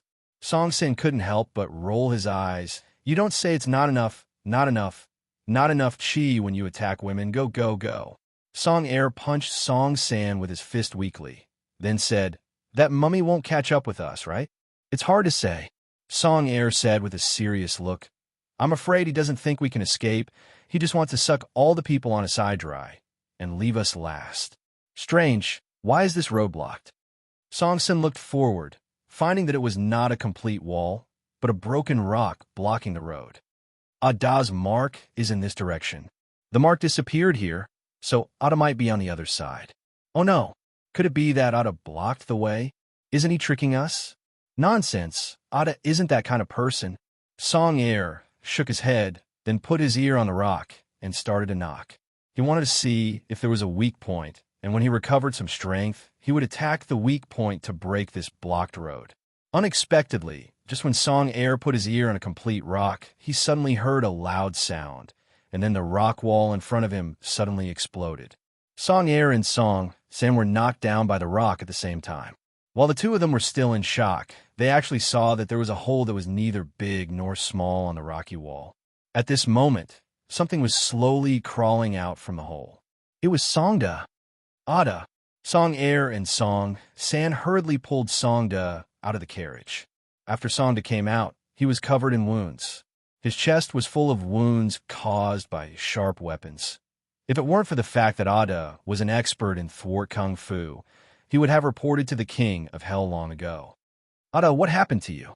Song Air hurriedly stepped forward and took out a powdery substance. He began to sprinkle it on Songda's wound to stop the bleeding. Stop talking, look at this. At this moment, Songda put his hand into the hole, as if he was fishing for something. Not long after, Songda actually pulled out a head. It was Lady Eve's head. I've trapped this old hag. Fight in a jar. Ada gasped. He felt that if the powder was sprinkled on each of his wounds, the rest of his life would be taken away. The pain was unbearable. If I hadn't been smart enough to block off the front and back paths, preventing this old witch from displaying her speed, the one lying on the ground right now would definitely be me, Songda said with lingering fear. Song Air and Song San naturally knew how dangerous it was to fight these blood-sucking monsters. However, the fact that Songda managed to kill one of them was beyond their expectations. The three of them exchanged information, and each of them knew what happened after that. They were genuinely happy that Song Air and Song San were able to escape with their lives time and time again. So, they said excitedly, so there's a super mummy here. If I had known, I would have opened the other side. That's right. That way, we wouldn't have to face that mummy. Song Air and Song San both felt pity for Songda, but they felt that something was wrong. By the way, Ada, do you still have the strength to open the other side? We can't get out like this. Song Air asked expectantly. I don't even have the strength to move my fingers right now. Songda shook his head. So, Song San opened his eyes wide. So, you're talking about a super mummy. Songda gasped. Song Air stood up, grabbed his hair and wailed. 18 years later, I'll be a man again. Ada, San, we'll be brothers again in the next life. Damn, Ada, you idiot. Can't you save some strength? This time, I'm going to die because of you. What should we do? The other two brothers raised their middle fingers at Song Air at the same time. Let's find a place to hide. Songda helplessly suggested in the end. When we first came here, I saw another passage, but I don't know where it leads. What if we still encounter zombies? How about it? Do you want to take a gamble? Let's do it. Take a gamble. A bicycle will become a motorcycle. Song Air clenched his teeth. Even the three zombie werewolves were no match for Viscount Fernandez. Viscount Fernandez had just woken up from a deep sleep, so the human energy he absorbed wasn't enough to awaken all of his dormant strength. Tushini focused his attention on Viscount Fernandez's strength and became nervous inwardly. I didn't expect that this old monster would be so much stronger than an ordinary fifth generation after waking up after 300 years of sleep. As expected of the guy, most likely to become the fourth or even third generation of the Fernandez family in the past few hundred years. Thinking of this, Tushini flipped his palm, and a patterned blood-colored longsword slowly spat out from his palm. Taking advantage of the moment, when one of the zombie werewolves hugged Viscount Fernandez, he rushed into the battlefield. Originally, Haidasir wanted to block him, but at this moment, those motionless zombies suddenly moved. Their movements couldn't be said to be fast, but they had the advantage in numbers. Advancing dauntlessly, they created a lot of trouble for Haidasir. It wasn't that he couldn't kill them, but that he couldn't kill them all in a short time. In addition, in such a narrow space, using a wide-range attack would only cause harm to oneself. But just as Haidasir swept away a group of zombies with his blood-colored whip, he saw a guy that was like a nightmare to him. Luochio. Behind Luochio was Jean Luoyue, as well as the sorrowful Elizabeth.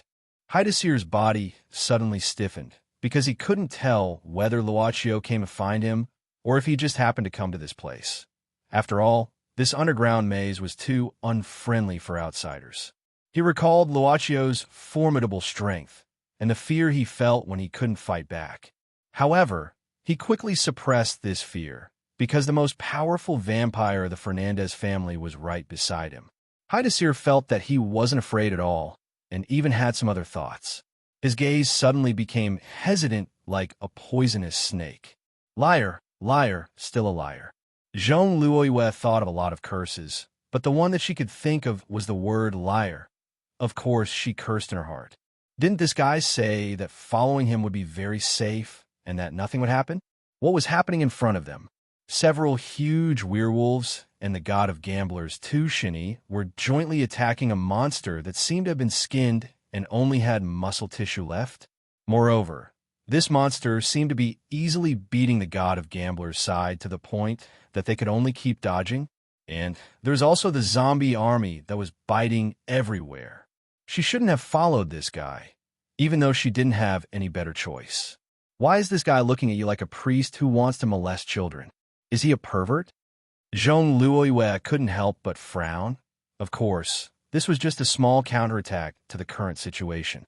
He is indeed a pervert. Luochio nodded directly. Jean Luoyue rolled her eyes. At this moment, she was only thinking about how to escape, so she didn't have time to chat with Luochio. However, the moment Elizabeth met Haidasir's gaze, she subconsciously grasped Luochio's sleeve. Why? You seem to be very afraid of him. Luochio asked. Elizabeth lowered her head somewhat timidly, stammering, He used to be the one who sold me pure blood, so he has a close relationship with my family. Luochio nodded thoughtfully. Elizabeth hurriedly said, But I don't have much interaction with him. It's because the 13 clans have always provided me with little pure blood. It's not enough for me. Without any other choice, Grandpa could only find Haidasir. He is a dark merchant and has the source of pure blood, but we only have ordinary business dealings. Grandpa, Elizabeth didn't say anything in the end. Jean Luoyue pricked up her ears, trying her best to listen to Elizabeth's words. 13 clans, dark merchant, pure blood. At this moment, Haidasir was walking slowly towards them. His movement was very coquettish. While dodging the zombies, he also attacked, easily passing through the zombie crowd. He was only a few meters away from Luochio. My dear friend, we meet again. Did you miss me? Haidasir asked with a crooked voice. Luochio suddenly stretched out his hand, then retracted it a little. He then looked at his hand and finally shook his head, saying something that no one could understand. Just a little bit more. What did you say? Jean Luoyue approached and asked in a low voice. You seem to be very familiar with this guy. I think that would be a very bad thing. Luochio quickly shook his head. Haidasir's gaze turned, starting from Elizabeth, then Jean Luoyue, and finally looked at Luochio. He chuckled and said, Luochio, you didn't come here to help Tushini, did you? I have no reason to help him for the time being. Luochio shook his head. I just want to take Elizabeth to the place where Mr. Amunst passed away. She has the right to do so. Amunst, is it? Haidasir nodded thoughtfully. What a pity. When Amunst was young, he was also a handsome man. What an unforgettable taste. Haidasir, please don't say any more. Elizabeth's expression was somewhat agitated, but she still used a polite tone. Sorry, my Elizabeth. Haidasir smiled and said, Luochio, if you just want to go over, can you wait for us to deal with the matter here? Whatever. Luochio nodded. Haidasir threw a flirtatious look at him, and then rushed into the zombie crowd. Jean Luoyue finally felt relieved, because in her opinion, at least Luochio and this guy had negotiated something. But this made Jean Luoyue even more curious about Luochio's identity. What kind of identity did he have to make these vampires so polite? And there was Tushini. Wasn't he the god of gamblers? When did he get involved with zombies and vampires? While thinking about it, Jean Luoyue suddenly felt a kind of sadness in her heart. She didn't know where this sadness came from, as if she had lost a very important person in an instant. She subconsciously touched her eyes. She didn't know when the tears came out. And at this moment, the zombie werewolf was blown apart by Viscount Fernandez's punch. At this moment, Viscount Fernandez no longer had a muscle-like appearance, but rather a pale skin. His appearance was about 35 years old, with a gloomy feeling, but overall, he was very handsome. He slowly landed on the ground with a black cloak draped over his body, revealing an evil smile. At this time, Viscount Fernandez twisted his neck and said with a bit of excitement, "Fighting is really the fastest way to wake up the body. Tushini, right? You and your experiment subjects have contributed a lot. You really don't want to consider my proposal? I appreciate your talent. Although you are a kinslayer, as long as you can bear my blood, I can accept you. You talk too much nonsense." Tushini coldly snorted, and the patterned blood-colored long sword in his hand turned from 1 to 2. He held the 2 swords in his hand and spread them out. He slightly lowered his head, but his eyes were looking forward. There was a kind of terrifying momentum crazily rising. Viscount Fernandez shook his head and suddenly said, "There's one thing you are wrong about. That is, I am not the last member of the Fernandez family who can become the 4th-generation clansman. I have already become the 4th generation." Behind Fernandez, a bloody aura rushed out. The bloody aura that kept rushing out turned into a pair of blood-colored wings. At this moment, the zombie werewolves around Tushini instantly pounced from the left and right, while Tushini only went for the middle, leaving Viscount Fernandez with no way to dodge. How do you know the power of the 4th generation? Viscount Fernandez shook his head and quickly waved his hands, slashing towards Tushini and the 2 zombie werewolves. In just a split second, the zombie werewolves that had yet to land on the ground were cut into several neat pieces, as if they were cut by a high-pressure water gun, and fell to the ground. At this moment, Tushini used his 2 swords to block in front of his body. However, it was only for an instant before his body was sent flying. On the edge of the patterned blood-colored sword, there were several nicks. Viscount Fernandez leaned forward and instantly rushed out, quickly grabbing Tushini, who had yet to land on ground. He grabbed Tushini's head with his hand and lifted him up into the air. As a 4th-generation vampire, Viscount Fernandez's perception was much more outstanding than Citadel's. You and Citadel should be of the same generation, but in my opinion, whether it is battle awareness or bearing, you are much more outstanding than my unworthy descendant. I'll give you one last chance. Accept my blood and become my descendant." But Tushini suddenly let go of his swords, letting them fall to the ground, as if he didn't intend to resist. At this moment, Viscount Fernandez suddenly snorted coldly. He grabbed Tushini's head and threw him out, ruthlessly smashing him into the wall. Tushini fell from the wall and sat on the ground, lowering his head and not lifting it up. Viscount Fernandez coldly snorted. "You actually want to die? You think you can hide from my perception?" Tushini was still motionless. In the distance, Luacio's eyes gradually lit up. "You're not Tushini. Who are you?" Viscount Fernandez waved his hand, and a blood-colored claw instantly flew out. It directly tore apart Tushini's mask, tearing apart his disguise.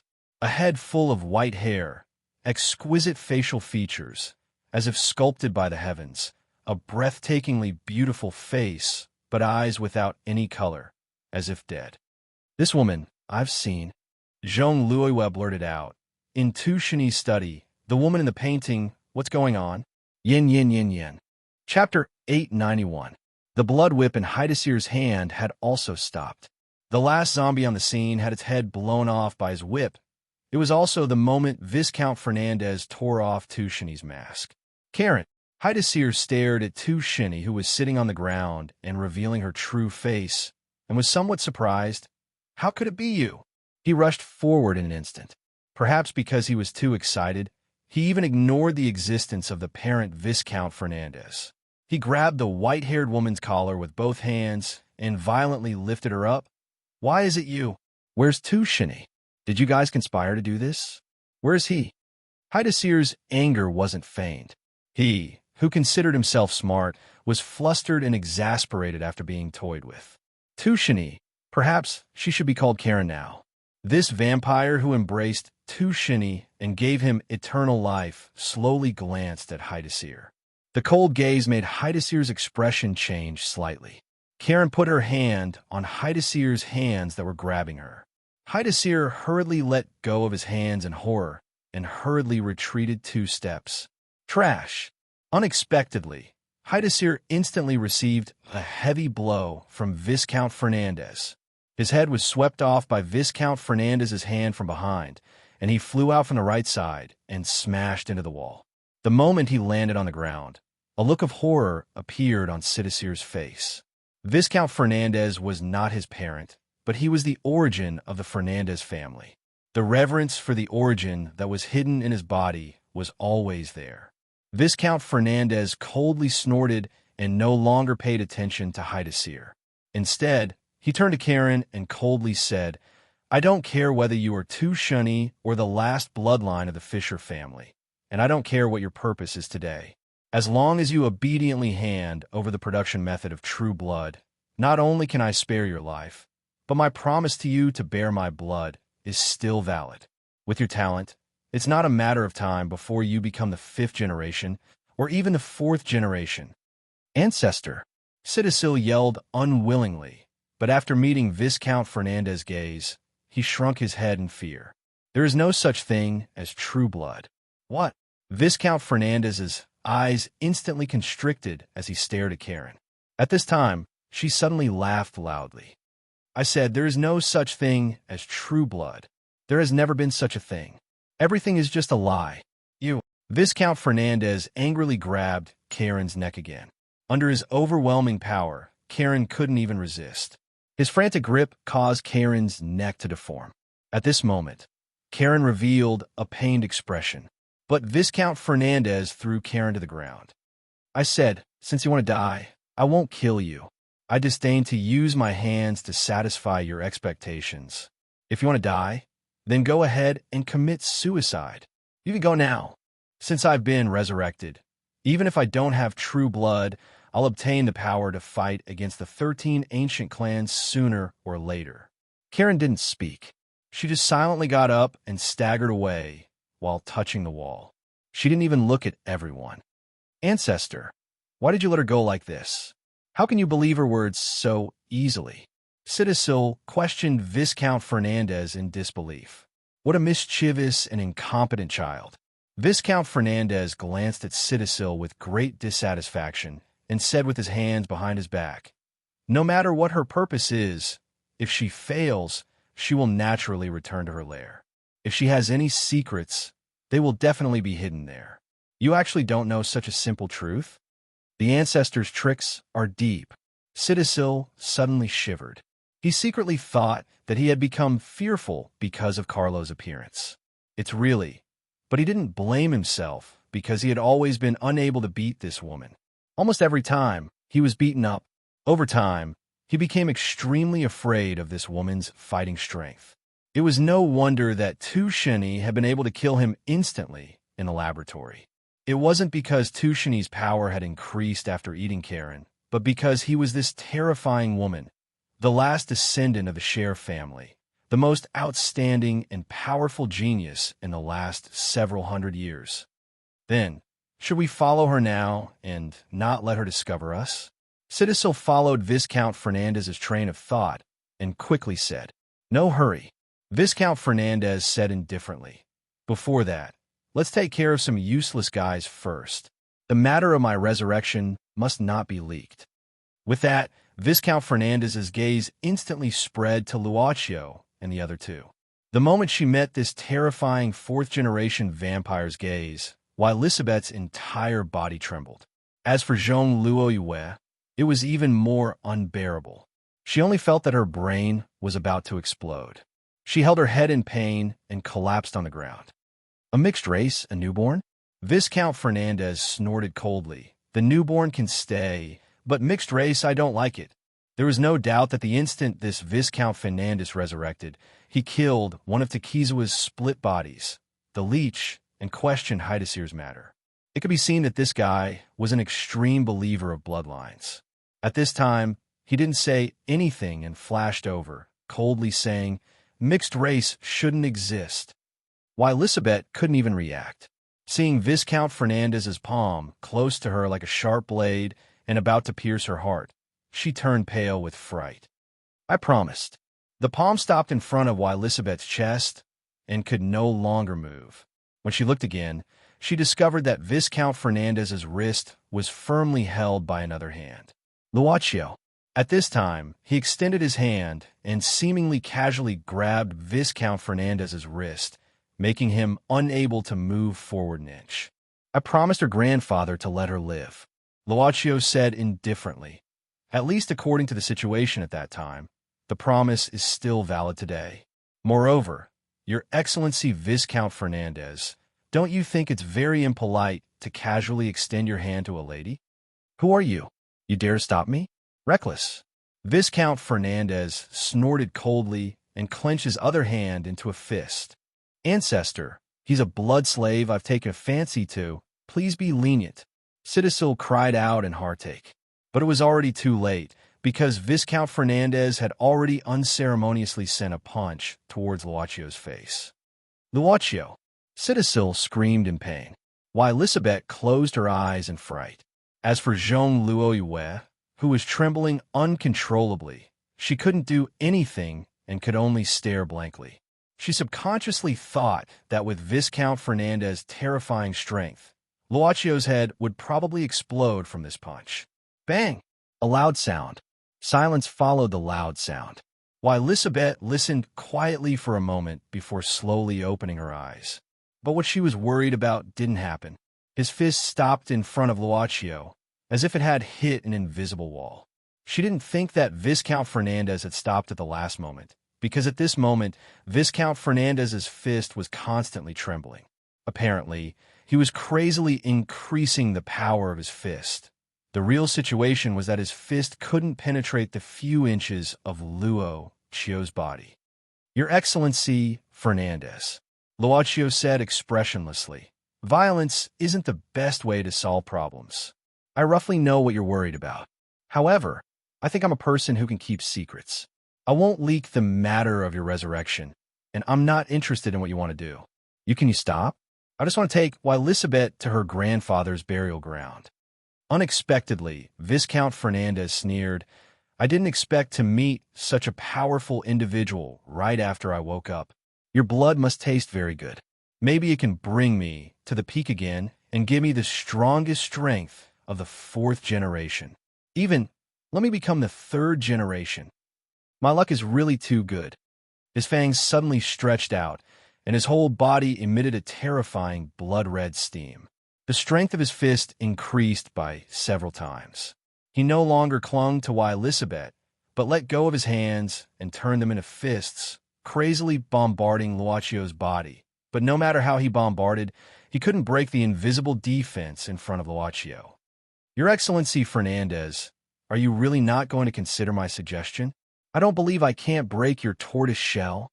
Today I'll definitely suck you dry." "I understand." Luaccio nodded. "You should return to your original state." Luaccio snapped his fingers. The sound was very soft, much softer than the loud sound produced by Viscount Fernandez's fist, but surprisingly, it could be heard clearly. What did you do to me?" Viscount Fernandez instantly stopped and then retreated a few steps, his face full of horror. His body began to undergo a strange change. The skin that had just grown out began to rot rapidly, revealing the bright red flesh and blood once again. His body began to ooze a large amount of blood. This blood was constantly being stripped from his body. Viscount Fernandez only felt his strength being crazily extracted. "What did you do to me?" He screamed in horror.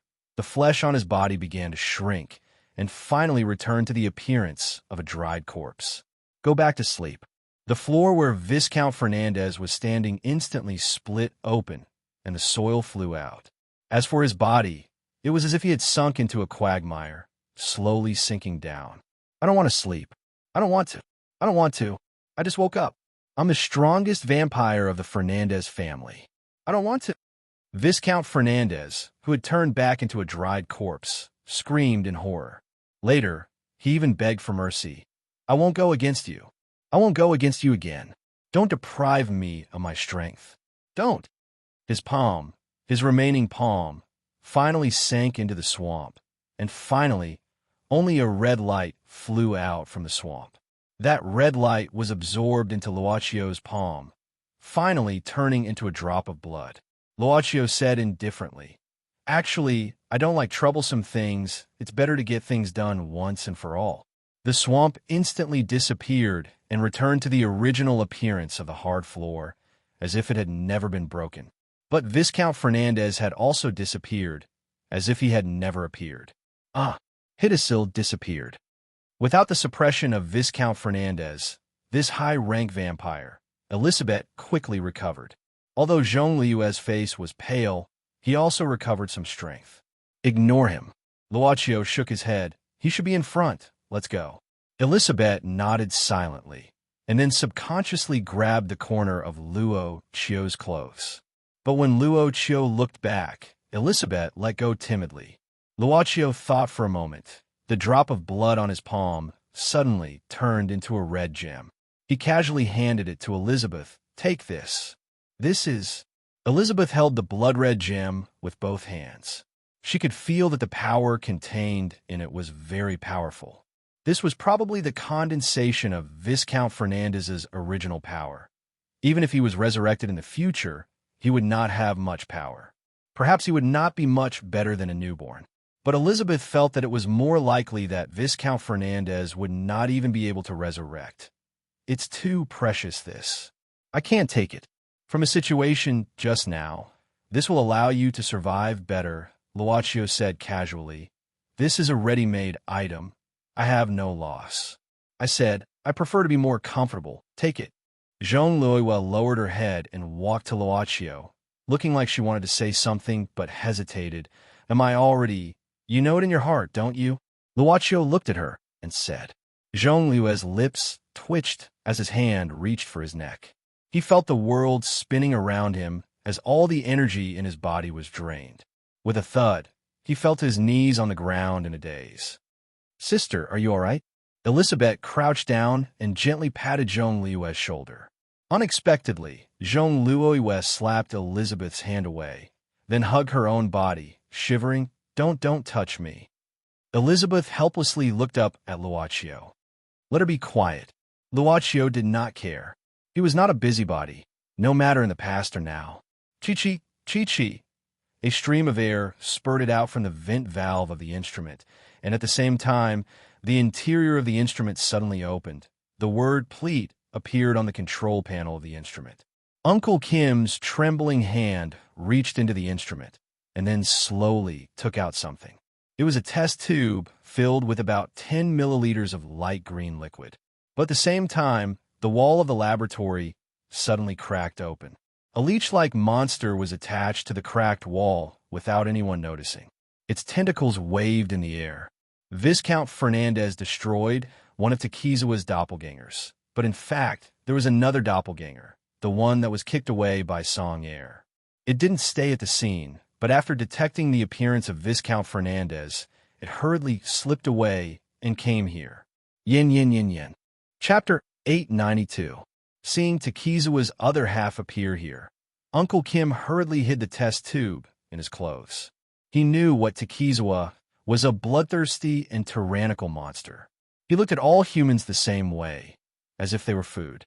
The blood-sucking leech that Takizawa had transformed into suddenly jumped out of the wall and landed on the ground. It began to bend its body and stand upright. After standing upright, it began to transform back to its original appearance, which was Takizawa's human form. At this time, Takizawa walked towards Uncle Kim naked, and his expressionless face made Uncle Kim unsure of his intentions. Mr. Takizawa, why are you here? Aren't you enjoying the food? Uncle Kim asked calmly. Takizawa sneered. I remember your name is Jinwu City, right? Do you really not know, or are you pretending not to know? Uncle Kim said calmly. It's my honor that Mr. Takizawa remembers my name. But I really don't know what you're talking about. Did something happen outside? I'm just following Mr. Two's order to stay here and help him deal with some things. Is that so? Takizawa smiled. Then what are you hiding on your body? Just now, I think I saw you hurriedly put something away. I think you're wrong. Uncle Kim shook his head. What can I hide? I'm not full yet. Takizawa walked forward slowly and snorted. I don't have time to play games with you now. Tell me, what the hell is Tu Shini planning? That powerful vampire that suddenly appeared in the maze of the cellar was probably Hidesil's doing. At this time, Takizawa didn't know that Viscount Fernandez's file was almost deleted by a boss who didn't meddle in other people's business. Therefore, for Takizawa, the best choice was to figure out Tu Shini's intentions as soon as possible and leave with the completed True Blood. Takizawa-san, I really don't know. Uncle Kim lowered his head and looked like he was groveling. However, at the moment when he lowered his head, Uncle Kim quickly took out a silver pistol from behind his waist. Bang, bang, bang. Uncle Kim fired a few shots in quick succession. The bullets instantly hit Takizawa's chest and pierced through it. Several bloody holes appeared. However, the impact of the bullet did not make Takizawa take a step back. He lowered his head and looked at the wounds on his chest. He reached out and touched the blood flowing out. Then he slowly raised his head. You've been with Tu Shini for a long time.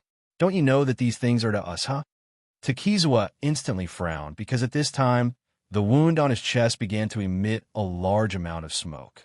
The bullet was burning in his body, burning his body. Silver, Uncle Gene sneered. I know that most of you are afraid of bullets made of pure silver. Actually, I've seen Tu Shini's research data. Vampires have a special kind of mycin in their bodies. Pure silver can restrain this mycin, and thus suppress your power. These bullets are not only pure silver, but also hollow.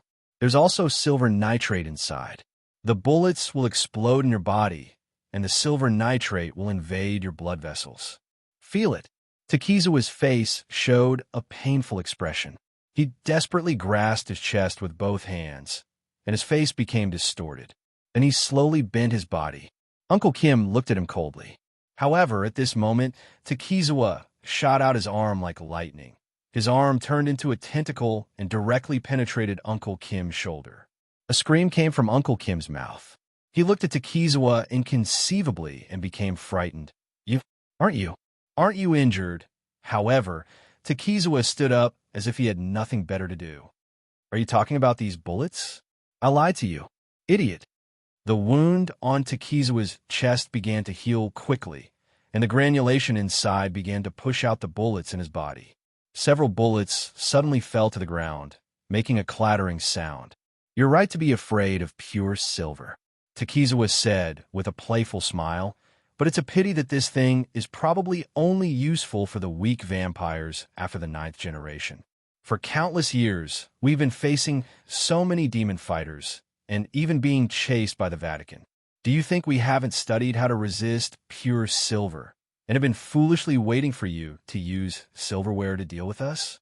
The world is progressing, and so are we. Uncle Kim's face changed dramatically. At this moment, another tentacle stretched out from Takizawa's back and directly pierced Uncle Kim's thigh, making him scream again. Now, can you tell me what Tu Shini is planning? Uncle Kim was in so much pain that he was sweating profusely, but he clenched his teeth.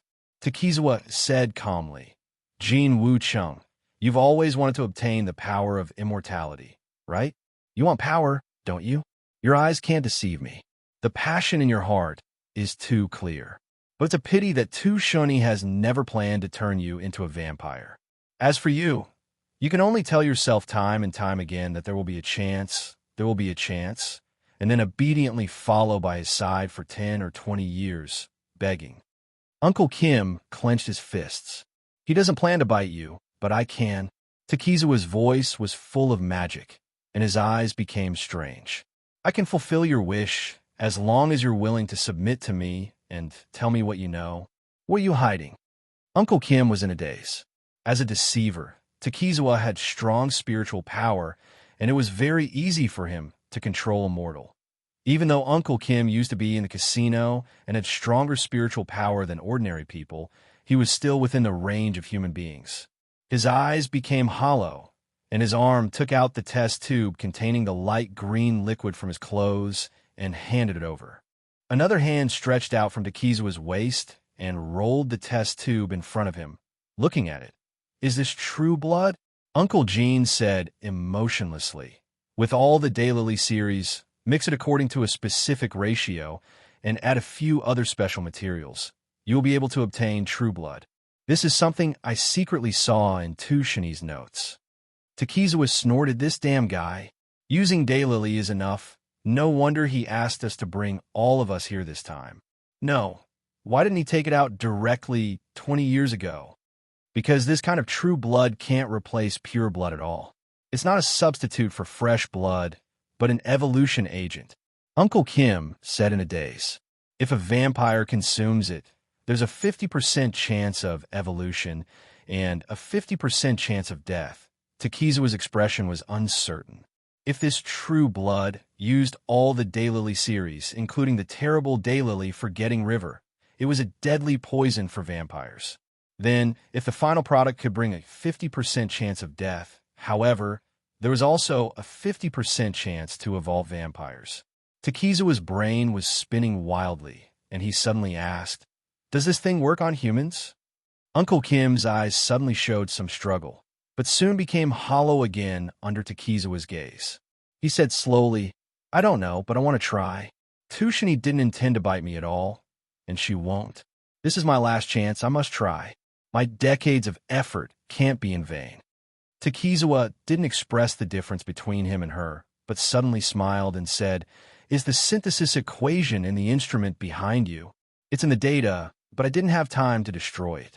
Uncle Kim nodded woodenly. "I stole the Daylily series while she was out, and wanted to secretly make one for myself to take." At this time, Takizawa quickly walked to the control panel of the instrument, opened the interface, and memorized the various ratios, as well as other auxiliary materials. Then he smiled. "Since you want to try, I will let you try."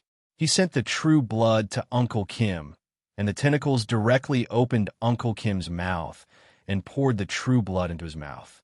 Takizawa withdrew all the tentacles he had pierced into Uncle Kim's body, and Uncle Kim fell to the ground at once. At first, he didn't move, but after a while, Uncle Kim's body twitched crazily, and he let out a painful howl. Takizawa muttered at this time, "The limbo I gave is fake. The composition of the true blood is naturally wrong. So it has no effect, and is just a poison." He couldn't help but shake his head and planned to take away all the remaining Daylily series. Since he had this equation in hand, he would go back to Takizawa's house and slowly study it. But at this time, Uncle Kim suddenly stood up. He opened his hands, and the skin of his whole body fell off one by one. The painful cry was like someone was in a sea of fire. Suddenly, Uncle Kim's whole body directly exploded. He didn't turn into countless pieces of flesh, but into an indescribable monster. He or it, at this moment, was like a sarcoma formed by countless huge cells, and the whole body had disappeared, or rather, the whole body had become an ugly bright red sarcoma. Only a face was left, emerging from this ugly lump of flesh. What kind of monster is this? Takizawa's lips moved slightly. Even the blood-sucking leech he turned into could be called ugly. But at this moment, facing the huge sarcoma that Uncle Kim had mutated into, it seemed to be nothing. Takizawa frowned and let one of the tentacles slowly approach. Because it was motionless at this time, the face that emerged from the sarcoma also closed its eyes tightly at this time. But at the moment when the tentacle was about to touch this huge sarcoma, Takizawa suddenly felt uneasy, as if a computer was approaching. He suddenly wanted to withdraw his tentacle, but at this moment, the eyes on Uncle Kim's face on the sarcoma suddenly opened. This huge sarcoma was like magic mud. It suddenly opened and turned into a huge cloth, directly wrapping Takizawa in it. Chi! Chi! Puff! Takizawa's tentacle crazily pierced out from inside. He seemed to be struggling in the sarcoma. Finally, His arm pierced out of the sarcoma and stretched out. However, it didn't take long for the arm to droop down weakly. Only this huge sarcoma was left, shrinking at this time, as if it was eating. Zhong Luoyue was still in a daze. After suddenly knowing that she had become a vampire, the first thing that came to her mind was not the powerful vampire's power, but the fact that she needed to live on blood from now on. She was still a human in her heart. Even if her body had begun to change from one person to another, she didn't feel very happy. She lowered her head and didn't have a goal. She just subconsciously followed Luochio and Elizabeth. Suddenly knowing that she had become a non-human, she felt very uneasy and didn't want to be alone. They had arrived at the place where Amance died.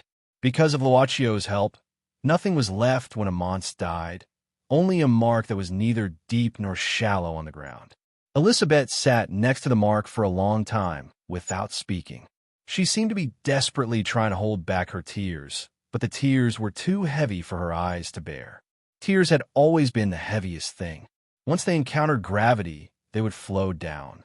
Luochio took out a pack of tissues and handed it to Elizabeth.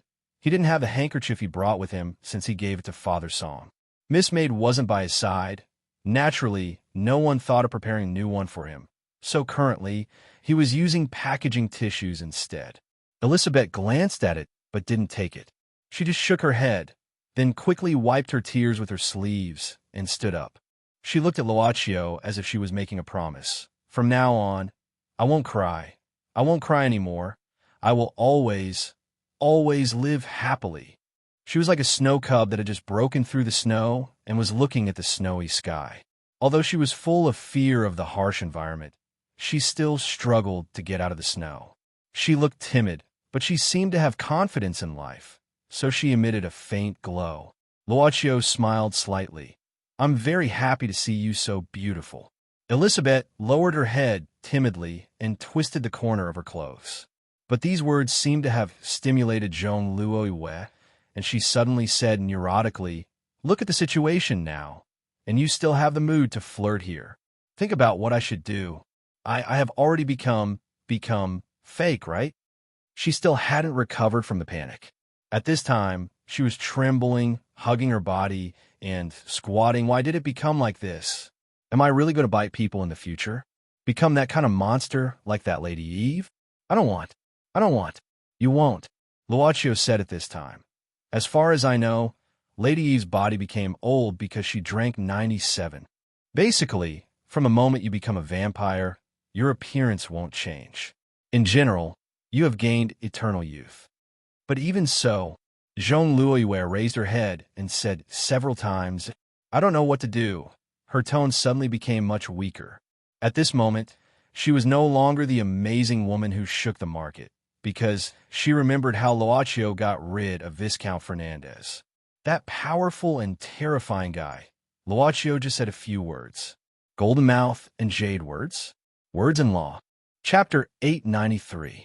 Zhong Luoyue didn't know how powerful Viscount Fernandez was. She didn't have a clear idea of Viscount Fernandez's power. She didn't understand this extraordinary power at all, but she could feel that without Luochio, this Viscount Fernandez would be the most powerful. He easily defeated Karen, who had transformed into two Shinny. When he made his move, why Elizabeth couldn't even move. Also, when Citisil was scolded, he remained silent. All of these proved the power and terror of Viscount Fernandez. But at this moment, Zhong Luoyue was thinking about Luochio, who was even more terrifying than this terrifying vampire Viscount Fernandez.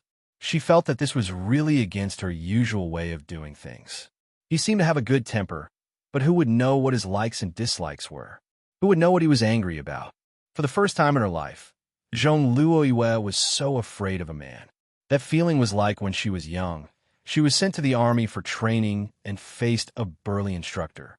The iron-blooded instructor didn't show mercy just because she was a child of the Zhong family. Instead, he tortured the three siblings. Invincible, even with the wealth she had. Zhong Luoyue felt that she was invincible. This extraordinary power might have completely ignored the divine power she had in the eyes of ordinary people. Seeing Zhong Liu's panicked appearance, Luochio was considering whether to promote it, But while Elizabeth suddenly walked to Zhong Liu's side and helped her up. Sister, don't worry. Vampires aren't as terrifying as you think. In fact, a large part of us are pacifists. Are you kidding? Zhong Liu subconsciously said, while Elizabeth said seriously, although I don't know the origin of vampires, there's no doubt that we also live in this world and are a part of this world. We have intelligence and can think. Aside from the fact that we need to suck blood and possess greater strength than ordinary humans, our behavior is similar to that of humans. Since there are different kinds of people among humans, why can't we have them? Zhong Liu opened her mouth, but she had to admit that Elizabeth's words were very convincing. Elizabeth gave her a comforting look. Don't worry, I'll teach you some knowledge about vampires so that you won't be confused about them. Seeing this, Luochio gave up on the idea of promoting. Perhaps it would be interesting to pay more attention to this young lady of the Zhong family. Zhong Liu hadn't completed her transformation yet, but her elder, Lady Eve, had died tragically at the hands of Songda. In other words, she had no one to guide her. If Elizabeth could take on the role, it would at least be a good thing for Zhong Liu. Luochio didn't expose this point. He just looked at Elizabeth's careful persuasion to Zhong Liu. This child, maybe she suddenly found something she could do. Remember, I don't recommend you to directly suck fresh human blood at the beginning. Elizabeth explained to Zhong Liu at this time, as if she had forgotten the pain of the death of her family, because for a newborn, directly sucking fresh human blood will allow you to quickly accumulate strength, but at the same time, it will make your body more likely to accumulate some unnecessary things. It will make you more likely to lose your nature and make you more likely to be lost in every hunting day. Zhong Liu didn't have the mood to listen at all, but she had to force herself to listen. No matter what, at least she was not so resistant to Elizabeth. That's all you need to remember. Elizabeth paused. As for the information about the clan, with everything about your 13 clans, we'll talk about it later. But there's one thing I hope you can always remember. Go ahead. Zhong Liu nodded. Elizabeth solemnly said, that is, no matter when, no matter how much pain you suffer, even if you feel lonely and desperate, you must never commit suicide. Why? Zhong Liu was puzzled. Elizabeth slowly said, we can live forever. This is the greatest gift to us. However, suicide is equivalent to giving up eternal life, which is the greatest betrayal to this gift. The souls of those who committed suicide would not be able to wait for redemption. They would bear the curse of the first generation of all vampires. Their souls would wander in an ocean of pain and regret for all eternity. Perhaps if you commit suicide, you'll think you're dead, but you'll never know that if your thoughts still exist after you die, you'll be trapped in the abyss of despair for eternity. So, remember, you must never become a suicide victim. Zhong Liu nodded solemnly, and then she remembered what Viscount Fernandez said to Karen. In that case, I suddenly remembered that Viscount Fernandez said that Karen was determined to die, but he wouldn't kill her. I didn't understand at that time. If there were really many ways to die, why did she have to let others kill her? It turns out that the consequences of suicide are unbearable? Probably. Elizabeth nodded. But to be honest, I also don't understand why Mr. Tu Shini suddenly became Miss Karen. I remember that there seemed to be some disputes between Mr. Tu Shini and Miss Karen. Since then, I have never seen them appear at the same time. Of course, there weren't many gatherings of the participants of Project True Blood back then, and if I was sleeping, Grandpa would directly be absent from me. What is the relationship between Tu Shini and Karen? Luochio suddenly asked. Elizabeth quickly looked at Luochio. Tu Shini was given the embrace by Karen. As far as I know, Tu Shini was a gambling master back then. He was very popular, and all the major casinos were fighting to take him in for their own use. But Tu Shini did not agree to any casino. However, his existence is a very unstable factor for the major casinos in the world, so he has many enemies. When Miss Karen gave him the embrace, I heard that Tu Shini was being hunted down by his enemies and was on the verge of death. In other words, it was Karen who saved him. Zhong Liu interjected. Yes. Elizabeth nodded. Mr. Tu Shini and I have had a few conversations. He gave me the impression of a gentleman, but he never seemed to be happy. I could always feel that there was some sadness in his heart that outsiders didn't know about. Jean Luoyue shook her head. But even if we know this, we still don't know why Karen would disguise herself as Tu Shuni and hold this wine tasting. Is it just to seek death? Elizabeth shook her head in confusion. Her world was actually relatively simple. Most of the time, she was asleep. Although she had undergone formal education, it was all under the supervision of Amant's. As a former holy knight of the Round Table, Amant's character was naturally impeccable. What he taught Elizabeth was more honesty, integrity, and not too much trickery. This was naturally different from Jean Luoyue, who was a descendant of an aristocratic family. In fact, if Jean Luoyue had not raised a question this time, Elizabeth would not have thought too deeply, because the long life gave vampires the patience to wait for the truth to emerge. What they didn't know now, they might know in the future, so there was no need to worry too much. While thinking, Elizabeth's expression suddenly changed, and she stared outside the door. She seemed to be startled, and with a slightly fearful expression, she said, Something has appeared. Something evil. Luochio looked at Elizabeth curiously. Your senses are quite sharp. Elizabeth said, My talent is mental perception. It's easier to perceive things around me. It's not good to expose your ability so easily. Luochio shook his head. It's okay. Elizabeth whispered. Could it be that Viscount Fernandez appeared again? Jean Loiwe was worried because Elizabeth looked like this not long ago and called Viscount Fernandez an evil power. No. Elizabeth quickly shook her head. That is an evil power, and this is an evil will. It is very chaotic, as if it is a combination of hatred, despair, pain, and so on. A roar suddenly came. The sound seemed to penetrate all the passages in the whole cellar maze. Just as Elizabeth said, it was a sound that made people feel pain, despair, and fear. Let's see, Luochio said casually. Sonda was barely able to walk with the support of Song Air and Song San. As a human warrior, he killed a vampire. Sonda felt that he could brag about it for the rest of his life when he went back. Of course, the premise was that he could leave this place alive. Do you think we made the wrong bet? Why does it feel like this road is endless and keeps going down? Song Air couldn't help but frown at this time.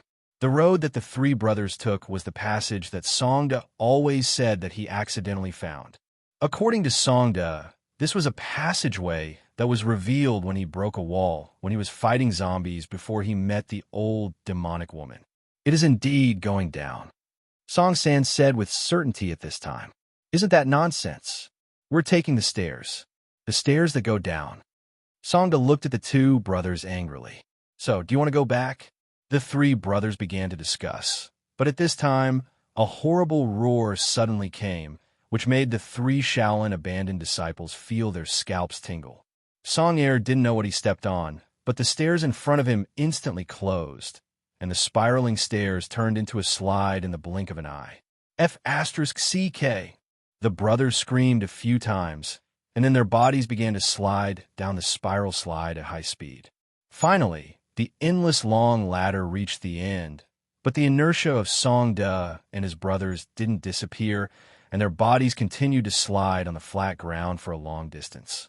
However, a huge door appeared in front of them, and they were about to hit the huge door in front of them. Break, break! Song Air couldn't help but shout in horror. He didn't want to hit his head and bleed. I want to break too, but you tell me how to break. Song San roared angrily. Let me do it.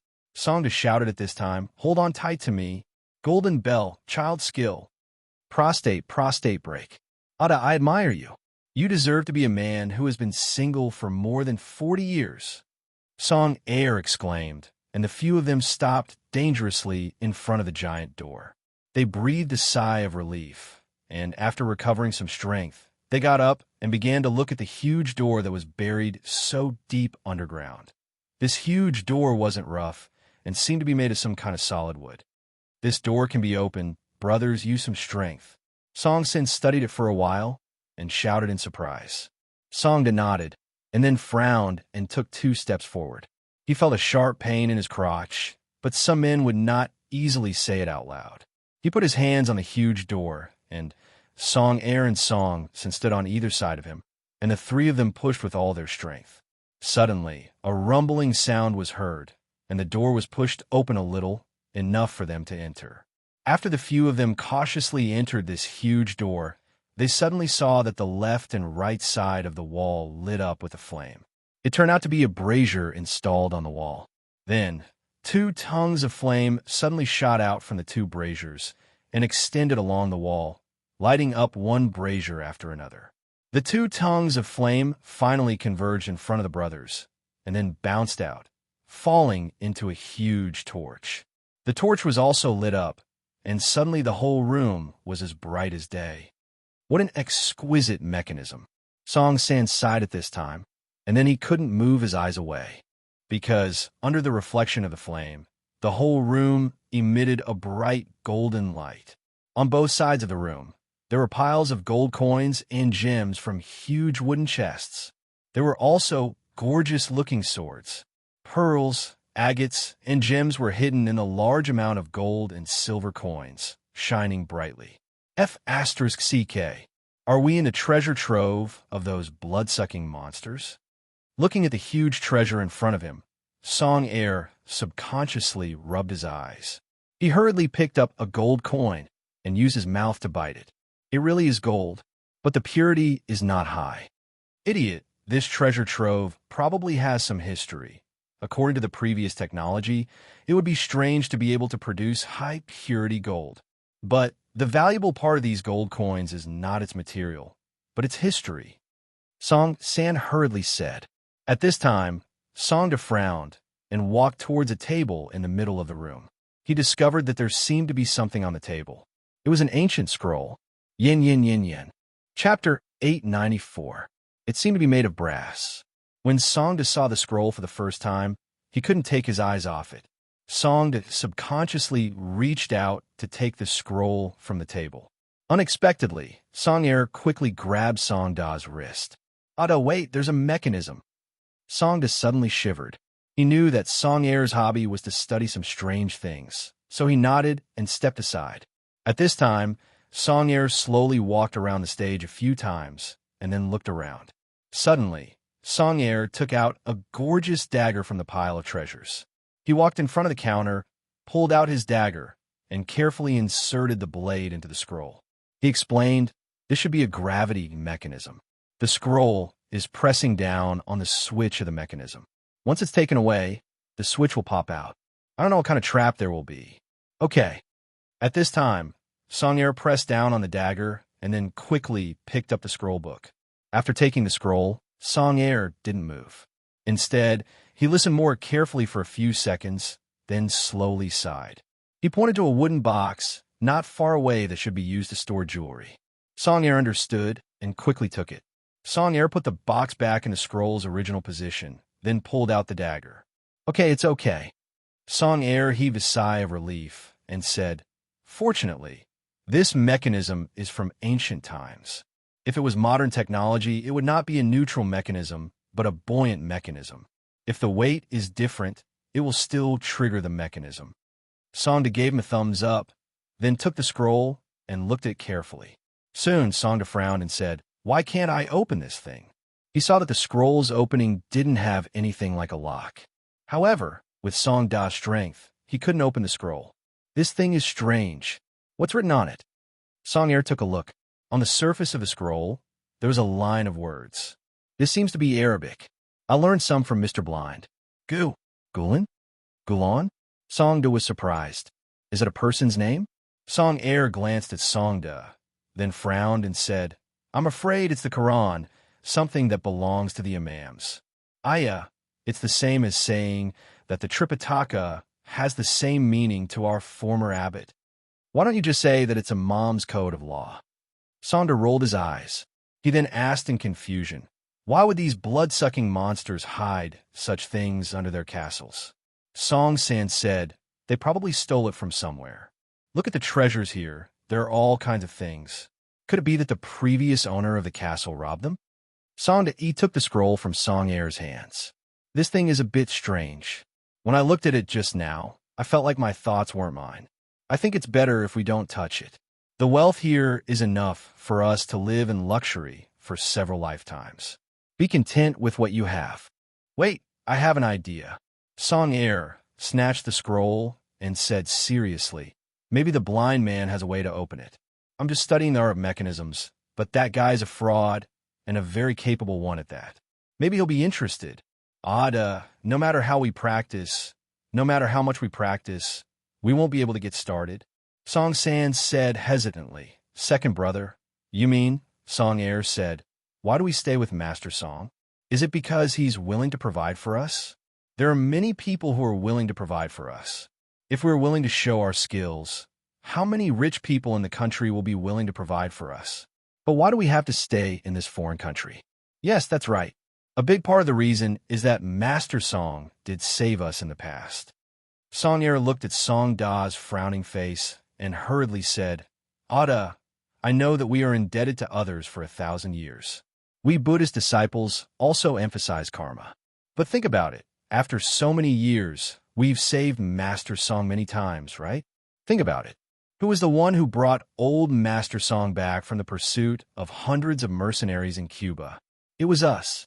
And that time in Malacca, and that time in South Africa. When have we ever not risked our lives for them? Let's not talk about the past. Let's talk about this time. Didn't we risk our lives too? Songda was silent. Song Air said, you and I both know that we've already repaid all the favors we owe him. Isn't it because of the blind man? He's the one we've been searching for to enter the Tao. Isn't it because we want to learn from the blind man that's even more amazing than martial arts, the power of a cultivator? If the blind man likes this, it might be our real stepping stone. Songda was still hesitant. Song Air threw out the last straw. Do you only want to live a rich life, or cultivate the Tao of immortality? F***CK. I'll do it. Songda slapped his head and made a decision. Take this back to the blind man and see what he says. Brothers, come and take a look. There seems to be a door here. Song Sen hurriedly called out. It was a small door hidden in the corner of the treasure room. There was a huge wooden carving in front of the door. After Song San pushed it open, it was revealed.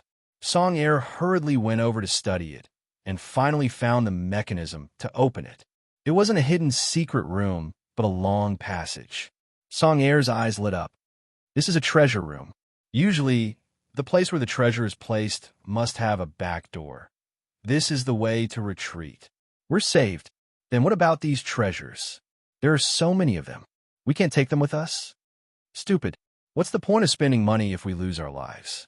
If we don't die, we could just ask Master Song to call a few hundred people. We can't believe that we can't defeat these monsters with cannons and bombs. When the time comes, we'll divide the treasures. That's right. With the ancient scroll book in hand, the brothers closed the door of the treasure vault. Then, they tiptoed into the newly discovered passageway. Haidasir decided to leave this place. Businessmen shouldn't be suspected, although many businessmen would do anything for a 300% profit and disregard all risks. Haidasir himself would often take some risks, but what was in front of him was no longer a risk. Have you ever seen someone directly kill a fourth-generation vampire? Sidasir had seen it before. A long time ago, when the 13 clans joined forces to eliminate a traitor, he even managed to pick up some scraps on the battlefield and gain some advantages. However, the 13 clans' annihilation force also suffered heavy casualties. That was a fourth-generation vampire, not some dregs who mingled in the university campus, fell in love with women, and then met to watch the dawn.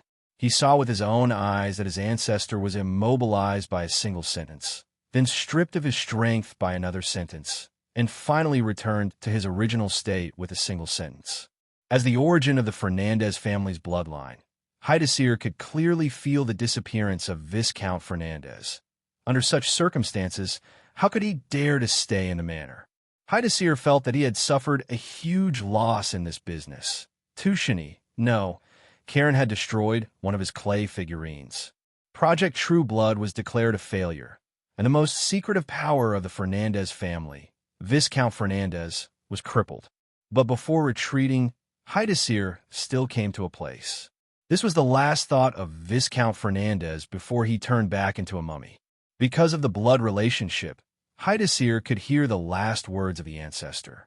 Another secret hidden by the Fernandez family. A long spiral staircase. When Haidasir reached this place, he saw a huge wooden door. This wooden door naturally couldn't stop Haidasir, so he easily pushed it open. All kinds of wealth entered his sight. With Haidasir's eyesight, he could naturally see that the gold and silver here were useless things. However, some of the gems here contained weak power, but they were not really good things. Citasil frowned. What was the use of the ancestor leaving behind such a treasure for him? Would the vampires lack money? Haidasir knitted his brows and walked in. After carefully inspecting the place, he noticed that there was a table in the middle. On the table, there was an exquisite jewelry box. Haidasir opened the jewelry box. His intuition told him that the last thing the ancestor wanted him to take away should be the thing on the table. Earrings? Haidasir frowned and picked up a pair of pearl earrings from the jewelry box. The pearls were quite big, but the key point was Haidasir couldn't see anything special about them. There must be some secret I don't know. Haidasir frowned. Otherwise, Viscount Fernandez wouldn't have let him take away such a thing at the end. Haidasir took a deep breath and thought for a while before putting the earrings on his ears. He planned to study them after returning. Haidasir quickly turned around and left.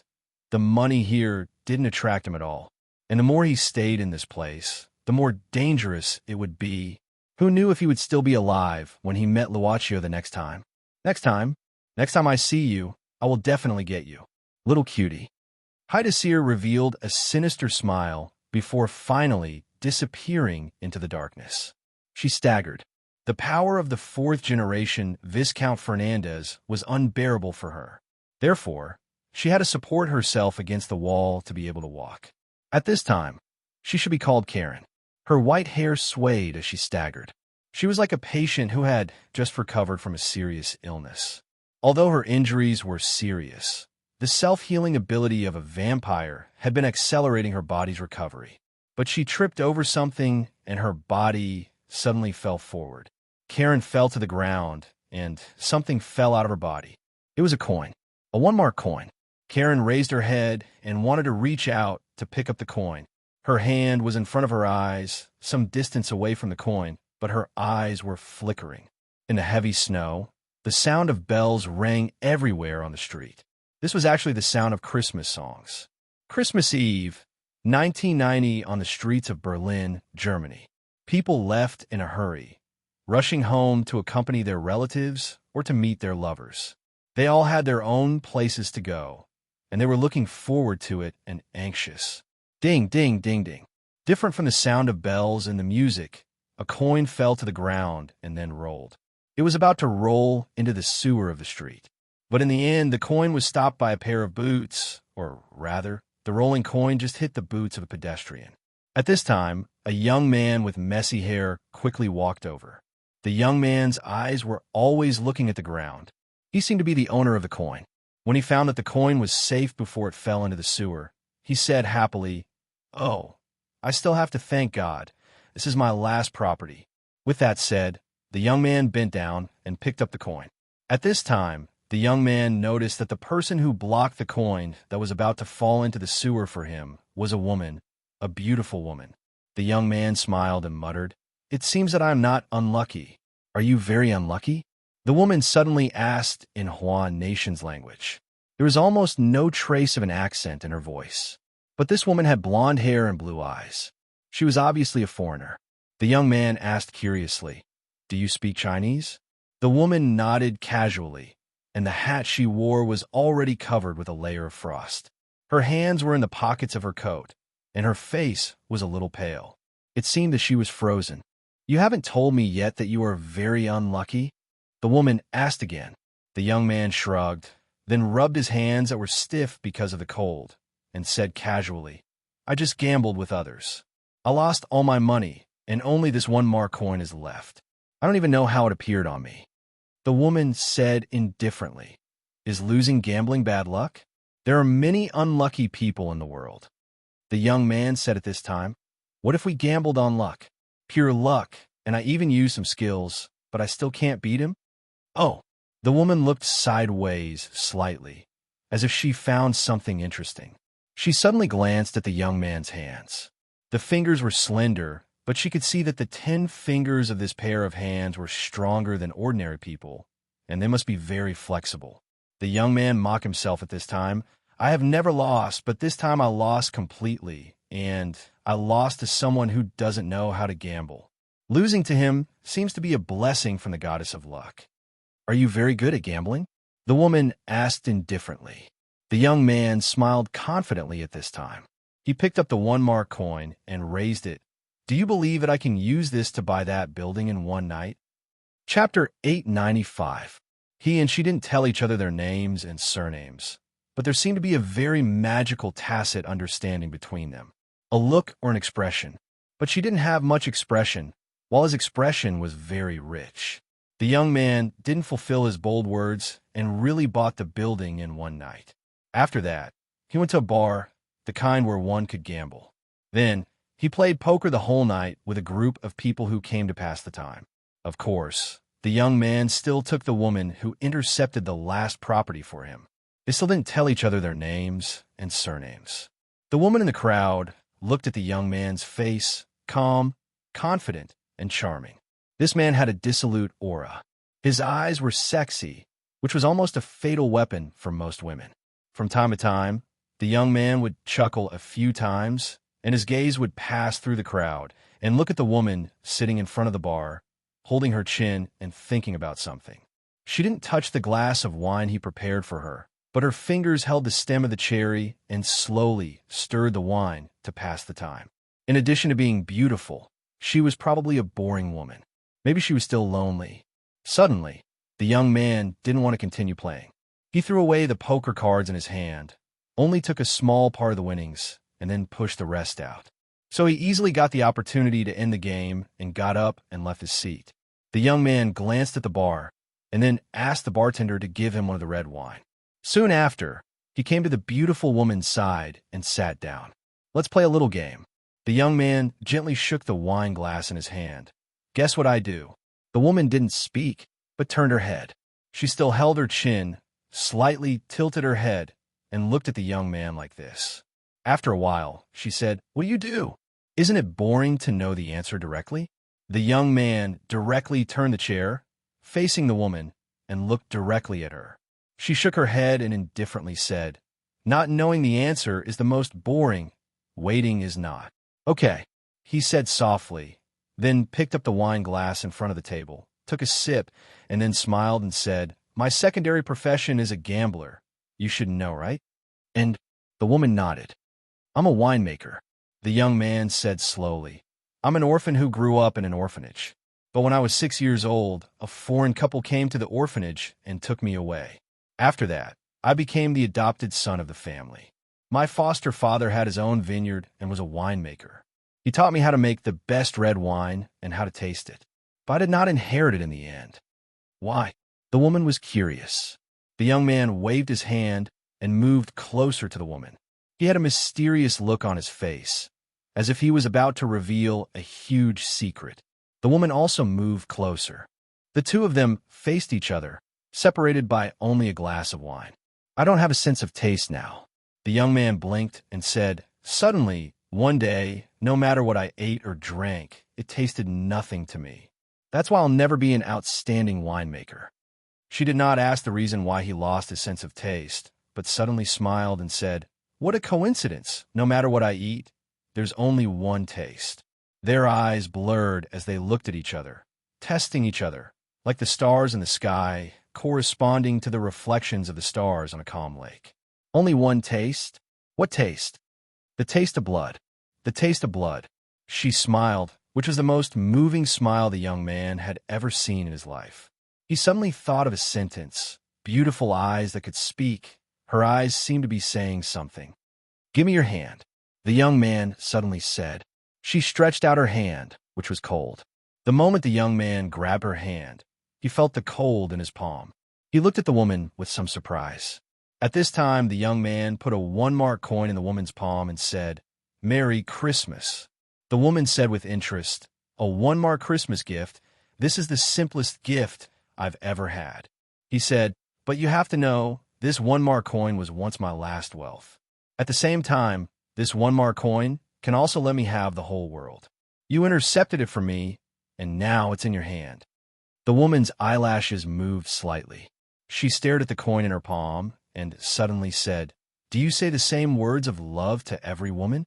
The young man smiled and said, not every woman is willing to intercept this coin that is about to fall into the sewer for me. It was amazing. It could be called love at first sight, or it could just be a hormonal impulse. When the clock pointed to 12 o'clock, when the bell rang outside, the whole world was quiet. After the silence, the bar began to cheer, sing, and dance. The erupting ribbons and fireworks spiraled down from above like colorful snow. In this snow, he and she gently bit each other's lips. Late at night, the young man used the money he won to find a chic hotel. From the moment he entered the door, the flame of lust was completely ignited.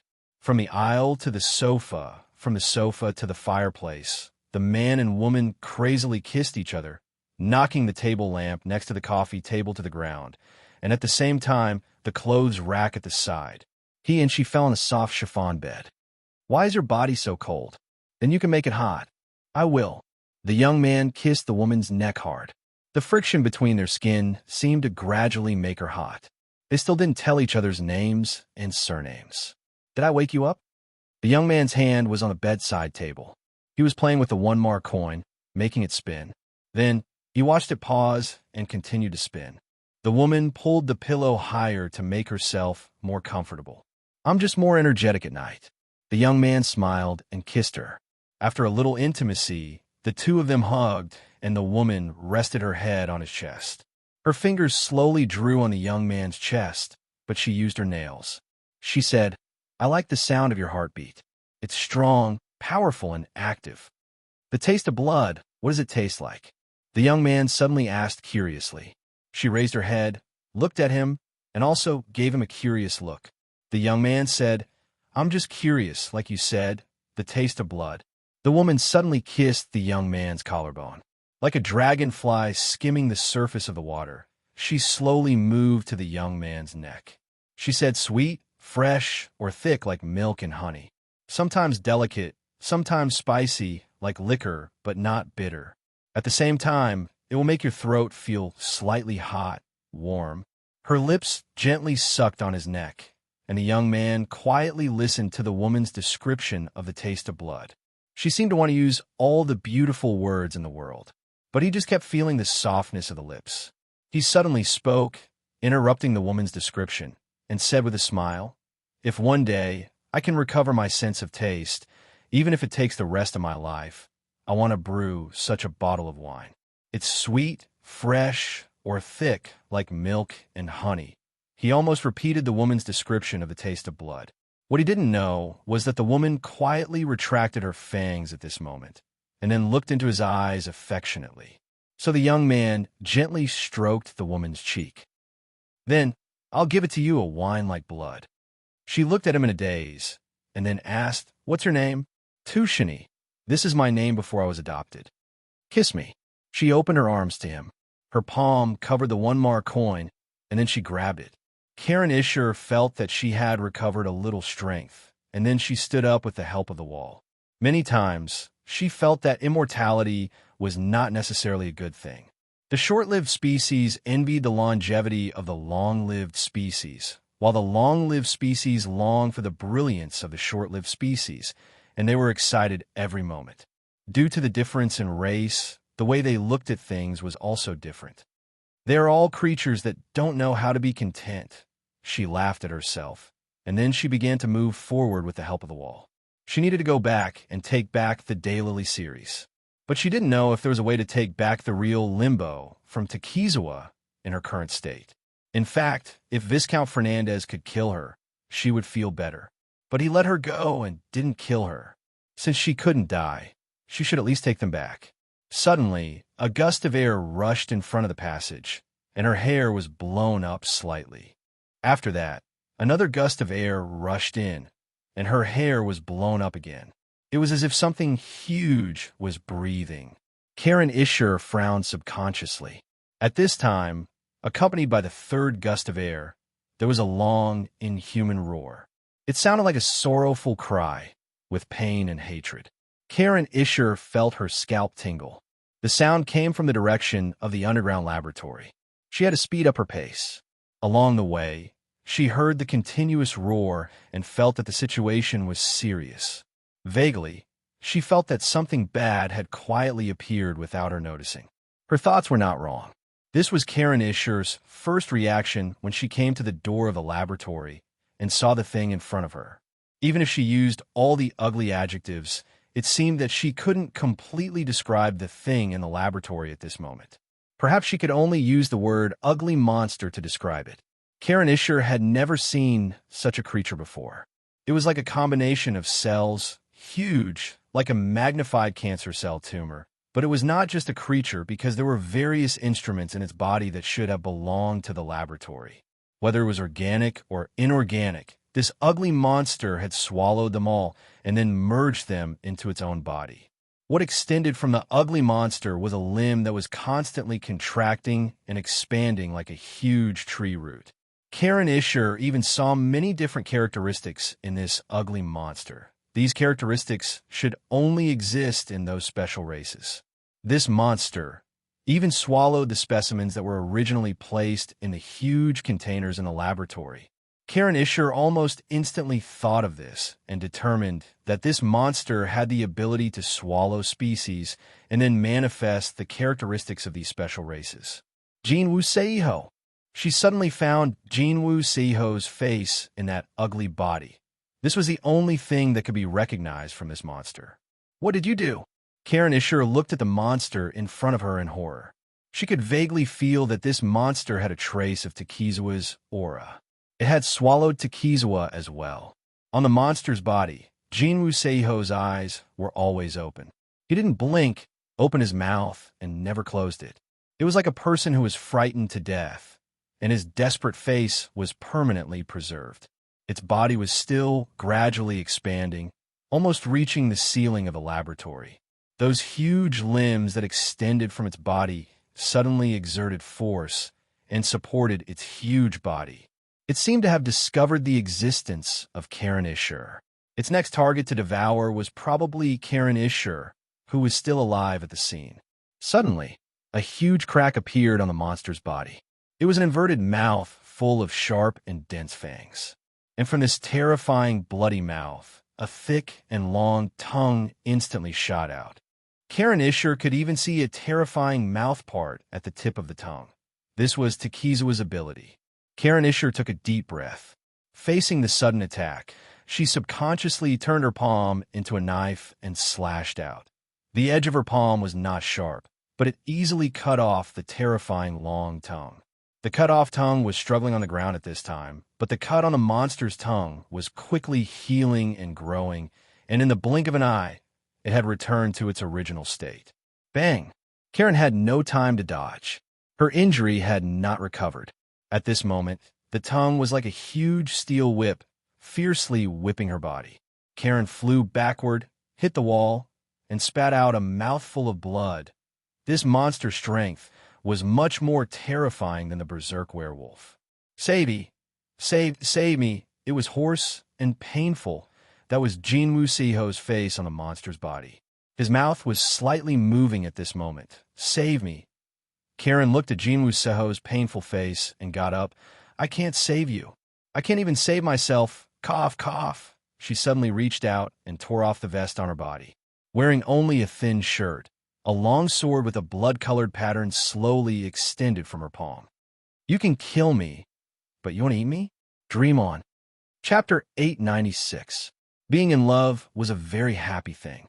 Tushini also learned that her name was Karen. But even with the most intimate behavior, Tushini still felt that Karen was very mysterious. She would always appear after dinner and leave before dawn, like Cinderella wearing glass slippers. But in a modern city, even at night, it was very colorful. They would be like all couples in the world, doing all kinds of things they could think of. There would be passion, and there would be tenderness. Tushini was not stupid. He knew that this woman who suddenly broke into his life had her own secrets. He had tried to probe from the side, but he got nothing. Later, Tushini gave up the idea of finding out the truth, because he had a feeling that once this secret of Karen's was exposed, this relationship might come to an end. He knew this, and he knew that she knew this as well. That was why both of them had a tacit understanding not to touch this sensitive spot. It was as if this love itself was a secret. Because of the mystery, it could always maintain a different kind of excitement, making people unable to stop. At least, the young Tushini knew that he had already sunk in it. Don't you want to stay a little longer? In the park, in the sparsely populated park at night, men and women seeking excitement had just spent some passionate time in a simple wooden house next to a small lake in the park. He found that Karen was standing by the window at this time, looking at the lake in front of her. A thin layer of ice had formed on the lake, like a white plain. Karen was only wearing a thin shirt and did not seem to feel cold. Tushini hugged her from behind, then kissed her on the cheek and said, "Your body is really cold." Karen just smiled slightly and did not speak. "Something on your mind?" Tushini said with concern. "Do you know that when a woman is thinking about someone else, she will generally show an expression like yours? Resentment, absent-minded, and a little lonely. Do you care about this?" Karen suddenly asked. Tushini shrugged and smiled. "Can you tell me what kind of person he is?" Karen shook her head and said, "Don't worry. Your competitor is no longer in this world." "That's the worst." Tushini sighed. "I can't defeat my memories." Karen grabbed Tushini's hand, kissed it gently, and then continued to look out the window. Painter. He was a painter for a while, but then he changed his profession. Tushini nodded and said, "The artist is pretty good." Karen said, "At that time, his life was relatively poor, and it was difficult for him to maintain his life by painting. Therefore, he could only work for others. While he flicked cotton for the farmer on the farm, he acted as his own painter. On the day I met him, he had just finished his work and set up a stall on the street to sketch people. Then his paintings must be very good to be able to move you." Tushini sighed.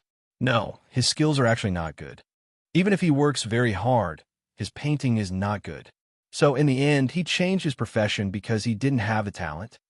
Karen shook her head and said, "No, he wanted to be a great painter, but fate played a joke on him. His hands started to tremble for some reason. He said that it was caused by the damn farmer who made him flick cotton every day. So he especially hated the Jewish farmer. He could no longer pick up a paintbrush, so he could only give up on becoming a painter." Tushini smiled bitterly. "I think I understand his feelings at that time. Just like me, a winemaker who lost his sense of taste, a painter whose hands trembled." "Then, how did you separate?"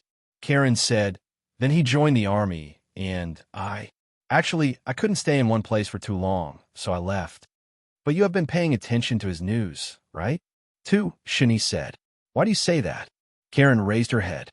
"Otherwise, how do you know that he is no longer in this world?" Karen said, "He became quite famous later on. After joining the army, he started to have a meteoric rise. He rose all the way up and became a big shot. He also had his own lover. Because the newspapers would report it, it was quite difficult not to know. But," Karen suddenly lowered her head and played with Tushini's fingers. "But what I didn't expect was that when I met him, he had already reached the end of his life. He defeated the war and became a sinner condemned by everyone. He couldn't realize his ideals. When the enemy broke through his base, he could have escaped, but in the end he chose to shoot himself. However, he did leave me something." "Beautiful memories?" Tushini was a romantic person. "It's a painting." Karen nodded. "He said that he would make a painting for me, the most beautiful painting in the world. I found it in his house. It was buried in the innermost part of the basement under the rubble. In the painting, I was sitting quietly by the window, holding a white cat in my arms. To be honest, I was mesmerized by myself in the painting," she said with a smile, as if laughing at her narcissism. Tushini couldn't help but kiss her, because she was so beautiful when she smiled. "He can no longer paint, but he still made a painting for me. I'm afraid he painted it bit by bit and used it for many years." Tushini sighed at this time. "I'm afraid he still has you in his heart. If there's a chance, can you let me see that painting?" "If there's a chance." Karen nodded. Tushini said, However, I didn't expect your predecessor to be a big shot. If he started the war, it doesn't seem to be a guess, right? After all, there are no large-scale wars in modern times. Why don't you tell me his name directly? Do you really want to know? Karen turned around and suddenly looked at Tu Shini very seriously. He was frightened by her seriousness and nodded subconsciously. Karen said slowly, Adolphe. Tu Shini stared blankly for a moment before bursting into laughter. He shook his head and sighed. With a helpless expression on his face, he said, So, I've been listening to a fictional story from the very beginning? Karen blinked and said with a spurious smile, It's up to you to believe it or not. Tu Shini just bowed his head and kissed her. Bang! But at this moment, the glass in front of them suddenly shattered, and then a bullet shot directly into the floor of the wooden house. Tu Shini's enthusiasm suddenly faded, and he frowned. Without saying a word, he hugged Karen and threw himself on the ground. But at this moment, bullets kept coming in from the outside. The fragile wooden wall couldn't resist the damage of bullets at all. It didn't take long for 7 bullets to come in. Don't be afraid. I will protect you. Tu Shini hugged Karen tightly at this time and comforted her in a low voice. Who are those people outside? Karen frowned. At this time, Tu Shini stuck his head out of the window to look. However, a bullet instantly hit the window frame, so he had no choice but to quickly shrink back. He gasped and said, I'm afraid it's someone who's coming to kill me. Karen showed an inquiring look. Tu Shini had to say, Some time ago, I made a bet with someone. The other party is not a good person, and I didn't agree to his conditions, so I was chased. I planned to stay here for a while, but I didn't expect to be chased here. They came so fast. Karen looked at the bullet hitting the floor in horror, frowned, and lowered her head in silence. No one knew what she was thinking. Tu Shini had to say at this time, Come on, let's go out. Staying here can only wait for death. The woods outside the house can give us good cover. After this, I will leave here and won't implicate you. Without waiting for Karen to speak, Tu Shini pulled her up, then hurriedly escaped from the cabin and went straight out of the woods in front. At this time, in the dark night, 3 figures began to approach quickly. These 3 shadows were running at an abnormally fast speed in the dark night. In just a moment, they had already caught up. In the snow-covered forest, Tu Shini only felt that the extremely low temperature was making his limbs uncontrollable. The intense running also made it difficult for him to breathe. However, at this moment, a loud noise suddenly came from in front of him, causing a withered tree on the ground to explode in an instant. The airflow of the explosion blew up a lot of sand and stones. Tu Shini's body was suddenly overturned by the airflow. He quickly got up from the ground and asked nervously, Karen, are you okay? He looked over eagerly and saw that Karen was standing intact. He subconsciously breathed a sigh of relief. However, at this time, the 3 chasing figures had already appeared in front of Tu Shini. The power of the explosion was not only huge, but it even burned the deadwood that had fallen to the ground. The flames allowed Tu Shini to see the appearance of these 3 killers. He found that the outfits of these 3 killers were somewhat special, or rather, unusual. One of them was a priest wearing a black priest's robe. Another one was dressed like a hunter from the mountains. He held an extraordinarily large hunting rifle in his hand. As for the last one, his face was covered in strange tattoos. It was impossible to see his face clearly. Tu Shini glanced at the flames behind him, then glanced at the triangular formation that surrounded him, and then swept the snow and mud on his body. He sneered, What a big lineup. If I knew your boss was so narrow-minded, I wouldn't have agreed to his bet. Okay, I agree to his conditions. I'll work for him. Is that okay? If he was the only one left, Tu Shini might have dealt with the 3 assassins. But he had Karen by his side. He didn't want to and wasn't willing to let this woman suffer the slightest harm. Go away. The guy with the strange big shotgun fired a shot at Tu Shini's feet. The bullet instantly created a large pit under Tu Shini's feet. At the same time, Tu Shini hurriedly took a few steps back. At this moment, Tu Shini was a little stunned. However, the black-robed priest said, Sir, you're in danger now. If you don't want to die, I advise you to leave this place as soon as possible. Tushini frowned. In an instant, he seemed to realize something. This killer, or these three guys, their eyes didn't seem to be on him from beginning to end, but... Karen, these are demon fighters. They're here for me. Karen's voice came faintly from behind the Slayer god. Tushini suddenly looked over and saw Karen, who was only wearing a large, thin shirt on the snow, slowly spitting out a patterned, blood-colored longsword. Under the reflection of the blood-red light and the flames, she was like a blooming blood lotus, unusually bewitching. Poor guy, he still doesn't know that he has become the prey of this vampire. The man with tattoos on his face sneered at this moment. You talk too much. Karen bared her fangs, jumped up with the sword, and slashed down at the man with tattoos from top to bottom. Jumping slash was a very imposing attack. Karen Isher's jump slash quickly cut the tongue of the ugly monster into several pieces. However, this angered the monster. In an instant, dozens of tentacles shot out from its huge body at the same time. They were as hard as steel as they pierced towards Karen Isher. She swung her sword to meet the attack. As if pressing the fast-forward button, her body movements and the speed of the sword suddenly increased greatly. It was dazzling as she slashed at these hard tentacles. Save me! The horrified face of Jinwu City on the monster became even more ferocious with endless resentment. It suddenly roared. At the same time, more hard tentacles shot out from the monster's body. This time, these tentacles stuck together and turned into a huge cylinder. Karen Isher was startled, but she was hit by the huge cylinder. Her body was hit by the cylinder and broke through the walls. Finally, she fell under the rubble, and the blood-red patterned sword was thrown aside. She spat out a few mouthfuls of blood, but she vaguely heard a low exclamation. Karen Isher opened her eyes reluctantly and saw acquaintances and acquaintances. She saw why Lisabeth, Zhong Luoyue, whom she had a conversation with before, and a young man who won against her with a little cleverness in chess. Yes, with such an unbearable entrance. It's really you, Miss Karen. Why, Lisabeth exclaimed. Let's go. Karen Isher replied weakly. Luochio picked up the blood-red patterned sword from the ground, held it in his hand, and exclaimed, What a special way of forging. It's beautiful. Karen Isher was taken aback. But in front of her, the monster's terrifying tentacles pierced through the holes in the wall like giant steel needles. Danger! Luochio waved the blood-red patterned sword in his hand. Before the many sharp tentacles arrived, they stopped as if they were frozen. Then they began to shatter inch by inch, and the shattering continued to spread. Yin yin yin yin PS1. I blacked out yesterday and slept until midnight.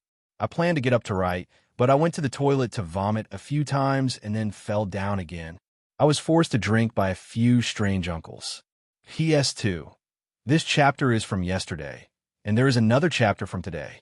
Chapter 897. Like broken mud, these tentacles that looked like giant steel needles, although hard, always gave off a feeling of vitality. But at this moment, they shattered inch by inch and finally fell to the ground. After falling to the ground, the fragments instantly turned into piles of black residue, no longer having any vitality to speak of. This shattering even spread, starting from the tentacles and rapidly spreading to the ugly monster's body.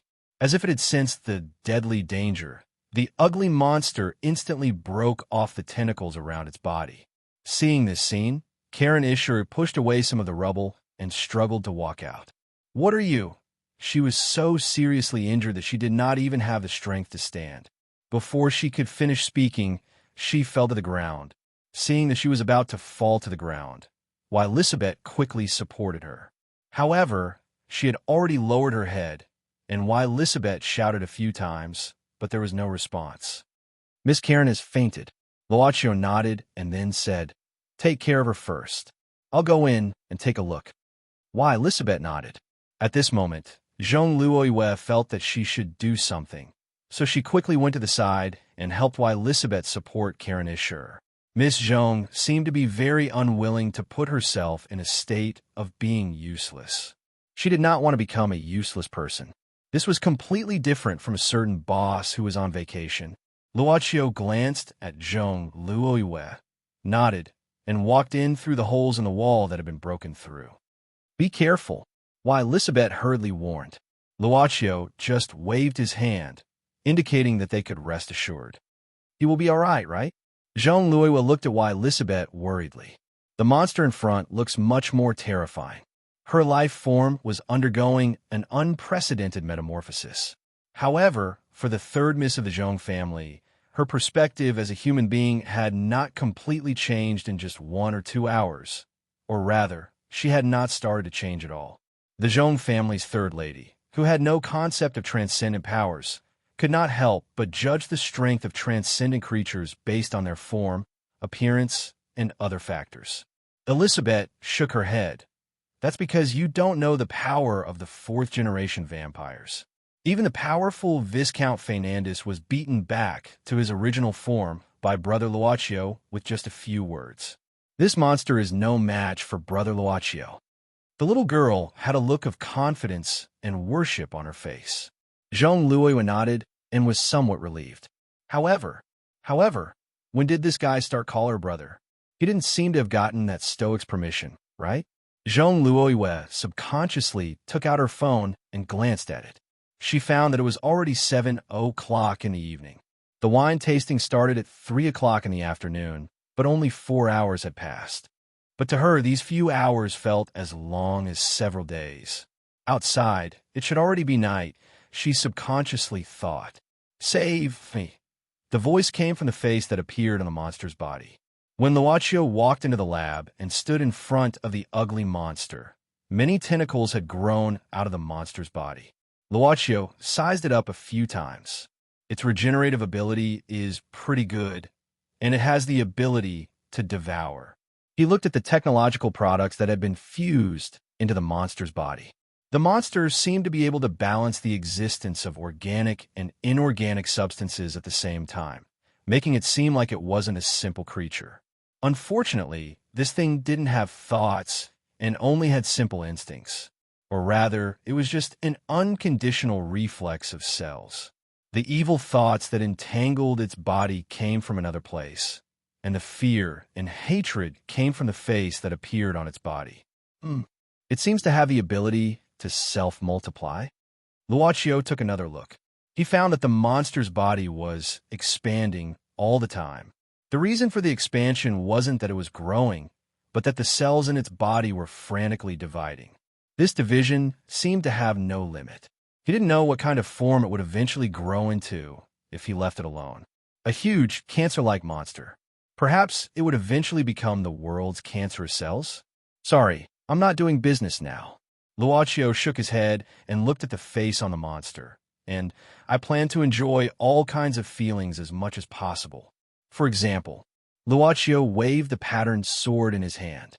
There was no so-called sword energy or sword light, nor was there any mysterious sword wind, but the tentacles of the ugly monster in front of him were instantly cut off. "I suddenly have a sense of justice. I feel that if I leave you alone, it will cause a lot of trouble." Luaccio waved the sword again. This time, the ugly monster's body was suddenly cut open, and a large amount of viscous green liquid spurted out. All the cells in the monster's body began to shrink crazily, like a spasm, and the bloody mouth in the center of its body made a painful sound. Luaccio was still waving the patterned sword in his hand with a cold expression. "I know that this sense of justice is somewhat cheap, because from the very beginning, I didn't save those people who were killed by Lady Eve, Tekizawa, or even zombies." Luaccio shook his head and stopped. The monster had been cut more than a dozen huge wounds, like a cake that was ravaged by a knife. "I don't intend to change the fate of the guests who died today, but if I leave you alone, you will be much more dangerous than I thought. Perhaps one day, you will become the world's cancerous cells, and by that day, it will take a lot of effort to remove you. In fact, the most important thing is that perhaps many of my customers and potential customers in the future will be harmed, and that is even worse." Its whole body had been trembling, and the rest of its body crazily grew out a large number of sharp tentacles and shot them out together. However, Luaccio seemed to have an invisible ball around him, protecting him all the time. No matter how these tentacles stabbed, They couldn't break through and could only break one by one outside this invisible ball. Luaccio seemed to have thought of something and suddenly said, "In fact, before you, I also met a guy who was very similar to you." I originally wanted to say thing, but later it had its own thoughts and can no longer be called thing. But unfortunately, you can't evolve the ability to think. Yes, it's really a pity. Otherwise, I think I would be very happy to communicate with you. Luaccio slowly raised the patterned sword and then walked toward the monster, ignoring the crazy attacks of those tentacles. In the end, the monster's whole body began to turn into a liquid, spreading around Luaccio, and then began to climb up, wanting to wrap him up or to devour him. Luaccio suddenly smiled. Although it's a cheap sense of justice, I actually enjoy it now because this is what my father taught me. It had completely devoured Luaccio and restored its original ugly appearance when it was a combination of huge cancer cells and a large number of machinery. It opened its bloody mouth, revealing its ferocity. Just in an instant, the roar from the bloody mouth turned into a painful wail. All the cells in its whole body suddenly swelled at this moment.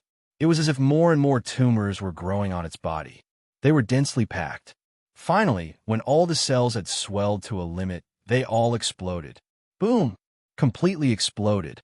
Because of the explosion, the black substance contaminated the entire laboratory. At the center of the explosion, Luaccio just stood there quietly, frowning as if he was thinking about something. He muttered, "I seem to be quite talkative today, a bit unlike me." He shook his head and decided not to delve into the problem of him suddenly becoming talkative, but looked around. After the monster exploded, the technological products swallowed by it were scattered around casually. Of course, these things were basically unrecognizable. There were a lot of corpses, some were like werewolves, some were like legendary mermaids, and some were strange creatures. But most of the bodies were almost melted, and there were not many left, probably because the monster had not been completely digested. However, there was no doubt that they were dead. Right, Luaccio also found half of Takizawa's body in a pile of black substance. This vampire from Japan was also dead at this moment, and his body emitted a stench. Luaccio used the patterned sword in his hand to flip open half of Takizawa's body, but unexpectedly found something in his body. It was a cylindrical container about the size of a thermos flask, about 500 milliliters. This thing seemed to be swallowed by Takizawa and hidden in his body. This is Naraka? In the big hole in the wall, Elisabeth and Jean Luoyue were carefully supporting Karen Isher at this moment. Karen Isher still had her head down, seemingly not awake.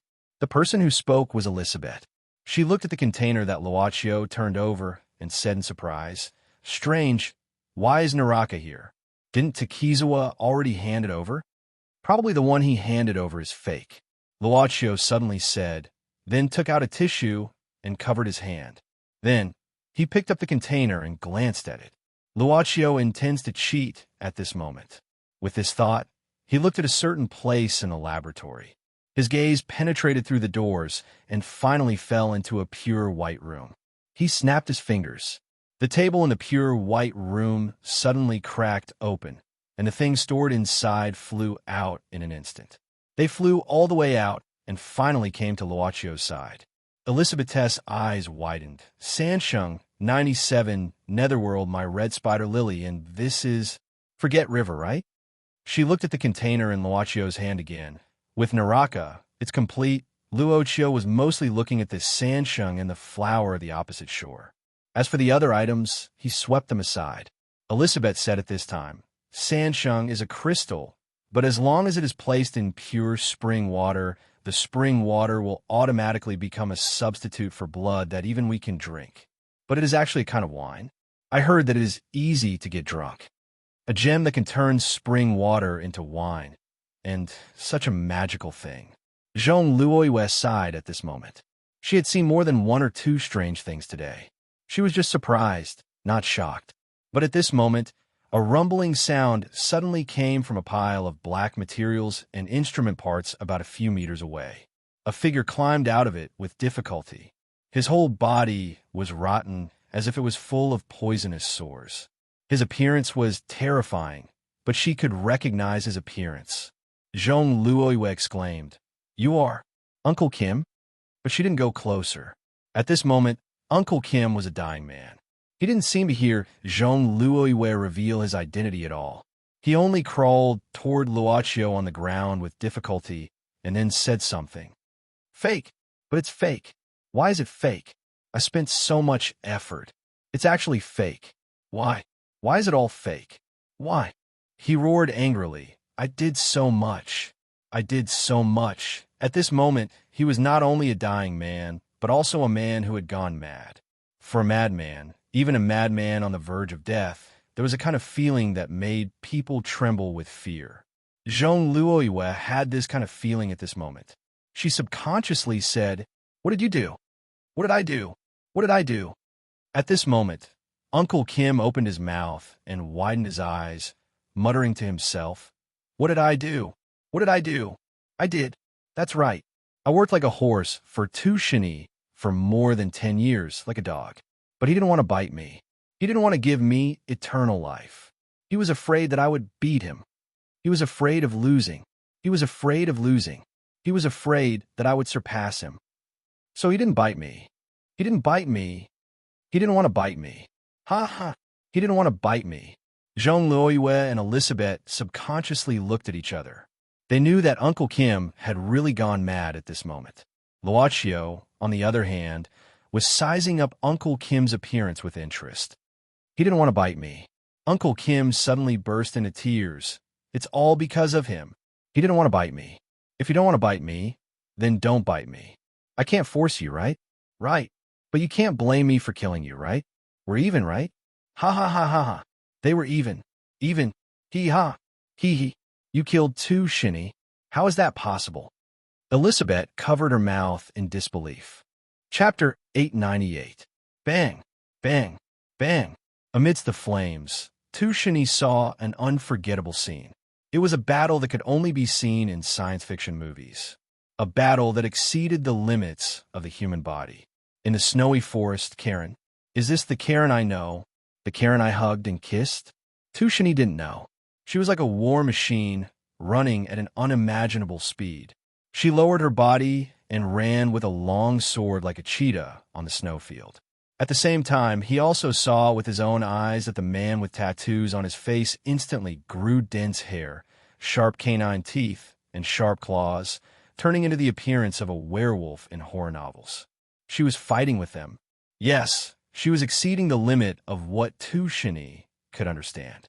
He even saw two sharp teeth protruding from the lips that had kissed him. In an instant, Tu Shini thought of a name, Vampire. Last descendant of the Ishur family, Karen Ishur, your head is quite valuable. The hunter who was using a huge shotgun to suppress the firepower at this moment bit a cigar, laughed wantonly, and then fired a powerful shot from behind. Karen jumped high, stood under the trunk of a big tree, and looked down coldly. Are there more werewolves? I thought they were official demon fighters, but it turns out that they are just bounty hunters who are not afraid of death. The man with the huge shotgun laughed and said, We are just sharing the burden of those big shots. Karen sneered. She knew that if they were really just demon fighters, they would generally have some considerations. But if they were bounty hunters, they would be unscrupulous. Most of these guys are scum, wandering among the dark creatures to seek benefits. She quietly glanced at Tu Shini, who was hiding behind a tree trunk at this time, and knew that it was time for her to leave. Just like a few decades ago, she left the young man who promised to make her a beautiful painting. Vampires were cold-blooded animals, but it didn't mean that their hearts were cold. In a long time, they were also looking for the meaning of their existence or the person they loved. In the past few decades, Karen's feelings were blank, and meeting Tu Shini was the best Christmas gift that fate gave her. It seems that you care about this man a lot. Then I'm sorry. At this moment, the tattooed man who turned into a werewolf grinned and jumped out in an instant. The werewolf had excellent jumping ability, but he instantly landed in front of Tu Shini. The moment his heavy body landed, he was like a pile driver. The werewolf suddenly waved his sharp claws. Tu Shini's heart skipped a beat, and he quickly retreated. He was too hasty, so he was tripped by a piece of gravel behind him and he fell to the ground. The sharp claws hit the tree trunk, and more than half of the thick trunk was instantly clawed off. Then it fell down. Rumble. Instead of being sucked dry by this woman, it's better to let me get rid of you now and let you be a human. Ha ha ha. The werewolf's eyes were bloodthirsty, and he raised the sharp claws in his hand. You dare. Suddenly, a cold voice exploded in the werewolf's ears. The werewolf subconsciously turned around, but he only saw a red light in front of him, on the snowy ground. The female vampire who was marked as prey by them had her hair flipped up, and a large amount of blood-red steam was emitting from her body.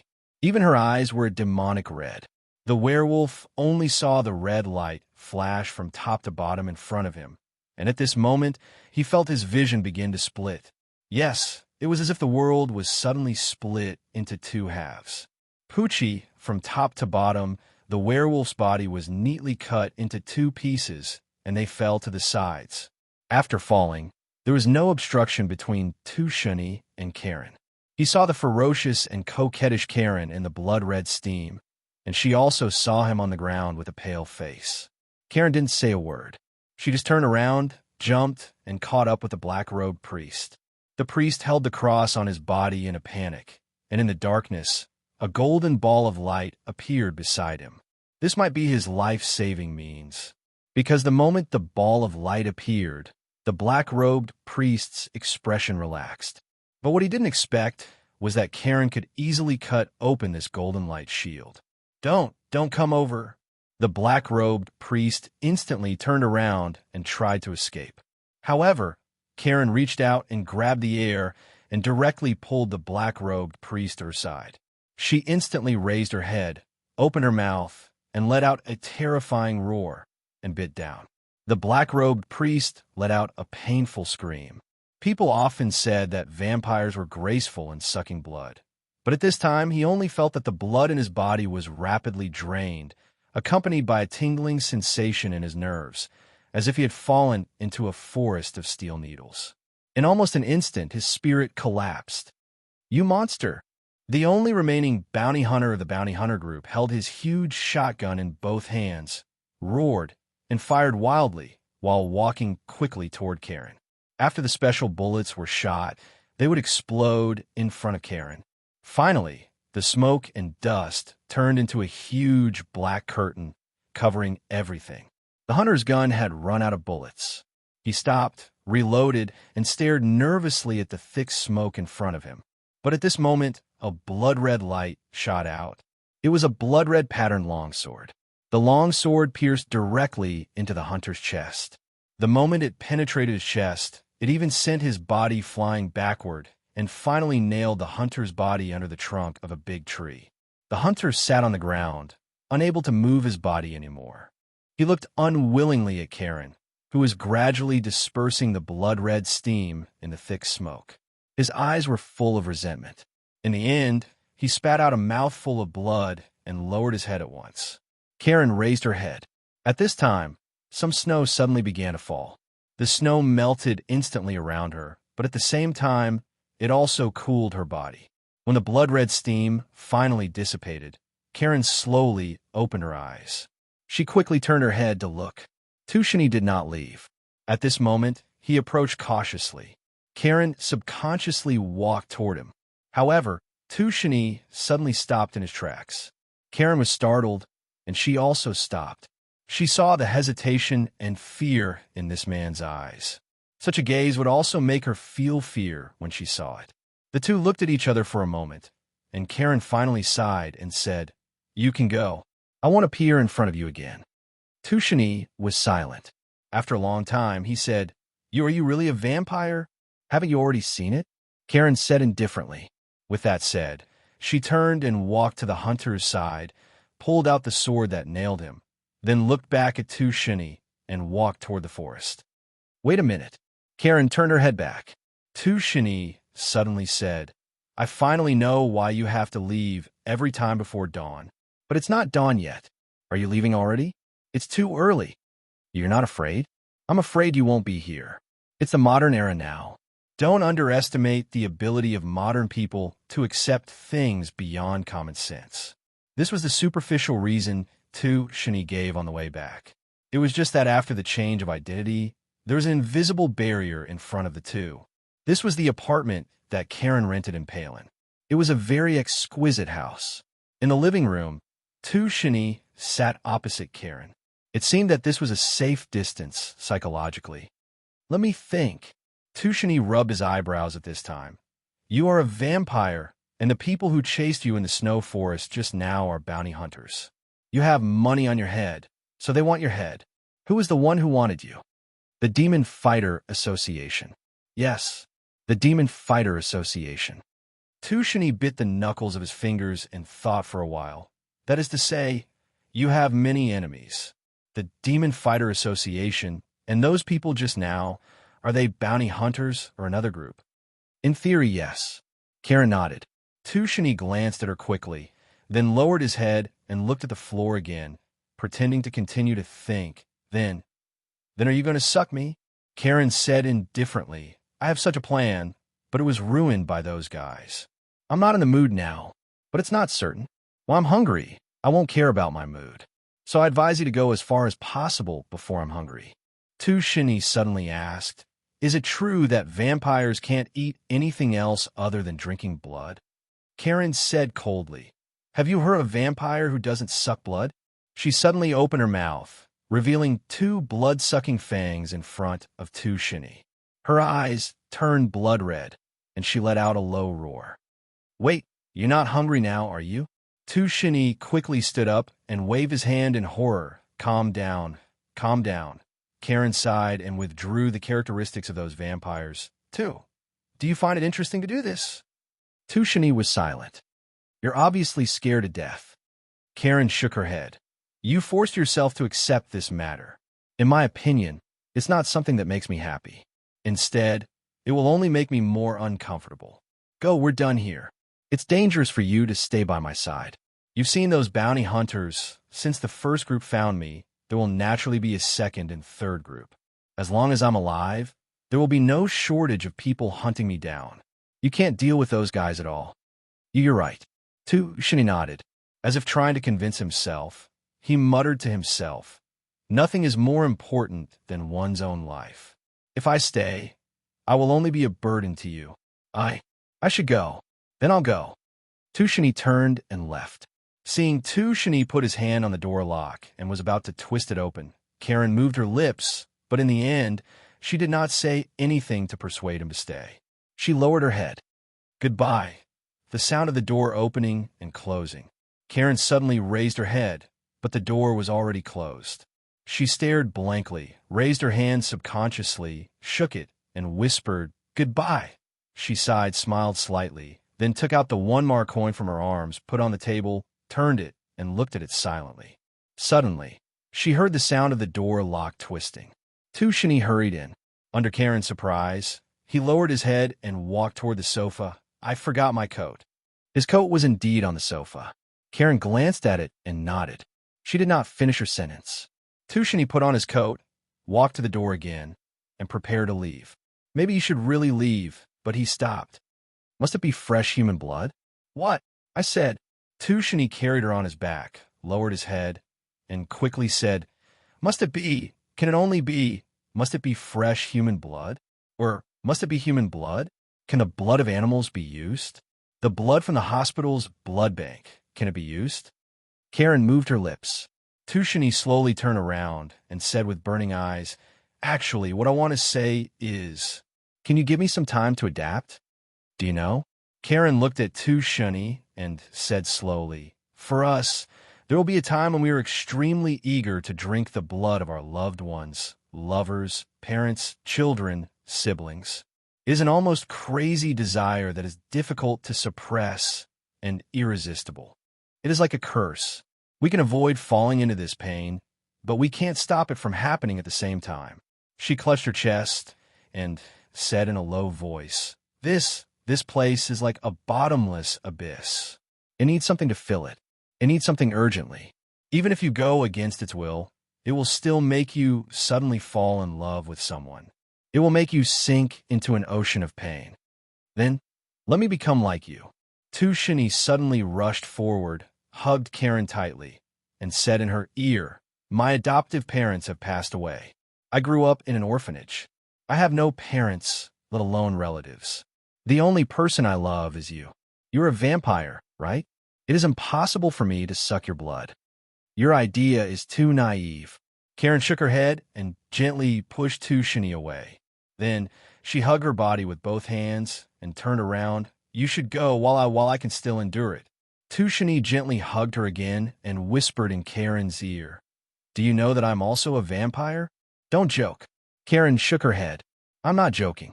Tushini said seriously, "Not only me, but humans are also vampires in another sense. We crazily seek wealth, feelings, and plunder the world's resources. We extend our fangs to everything we can see. Driven by desire, we will do anything. We will even hurt others and those who love us. We have also been sucking blood in another sense." So, he walked to Karen, held her face, and said affectionately, "I am also a vampire. We are all the same. I have no reason to be afraid of you." Chapter 899. Shui Chu Qing. White ice crystals hung on the branches outside the window. Because of the indoor temperature control system, Tushini did not feel a trace of coldness. On the contrary, he was enjoying the beautiful scenery. He opened the curtain slightly, but at this moment, he heard Karen's lazy voice. "Don't, it's too dazzling." Tushini glanced back. A ray of sunlight was now projected on the carpet at the foot of the bed, forming a line of light that extended all the way to the door. Karen was curled up under the quilt like a cat. "I forgot." Tushini smiled apologetically and drew the curtains again. The room suddenly became dim.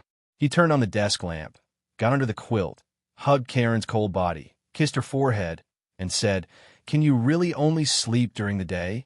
Sleeping during the day is not good for the body."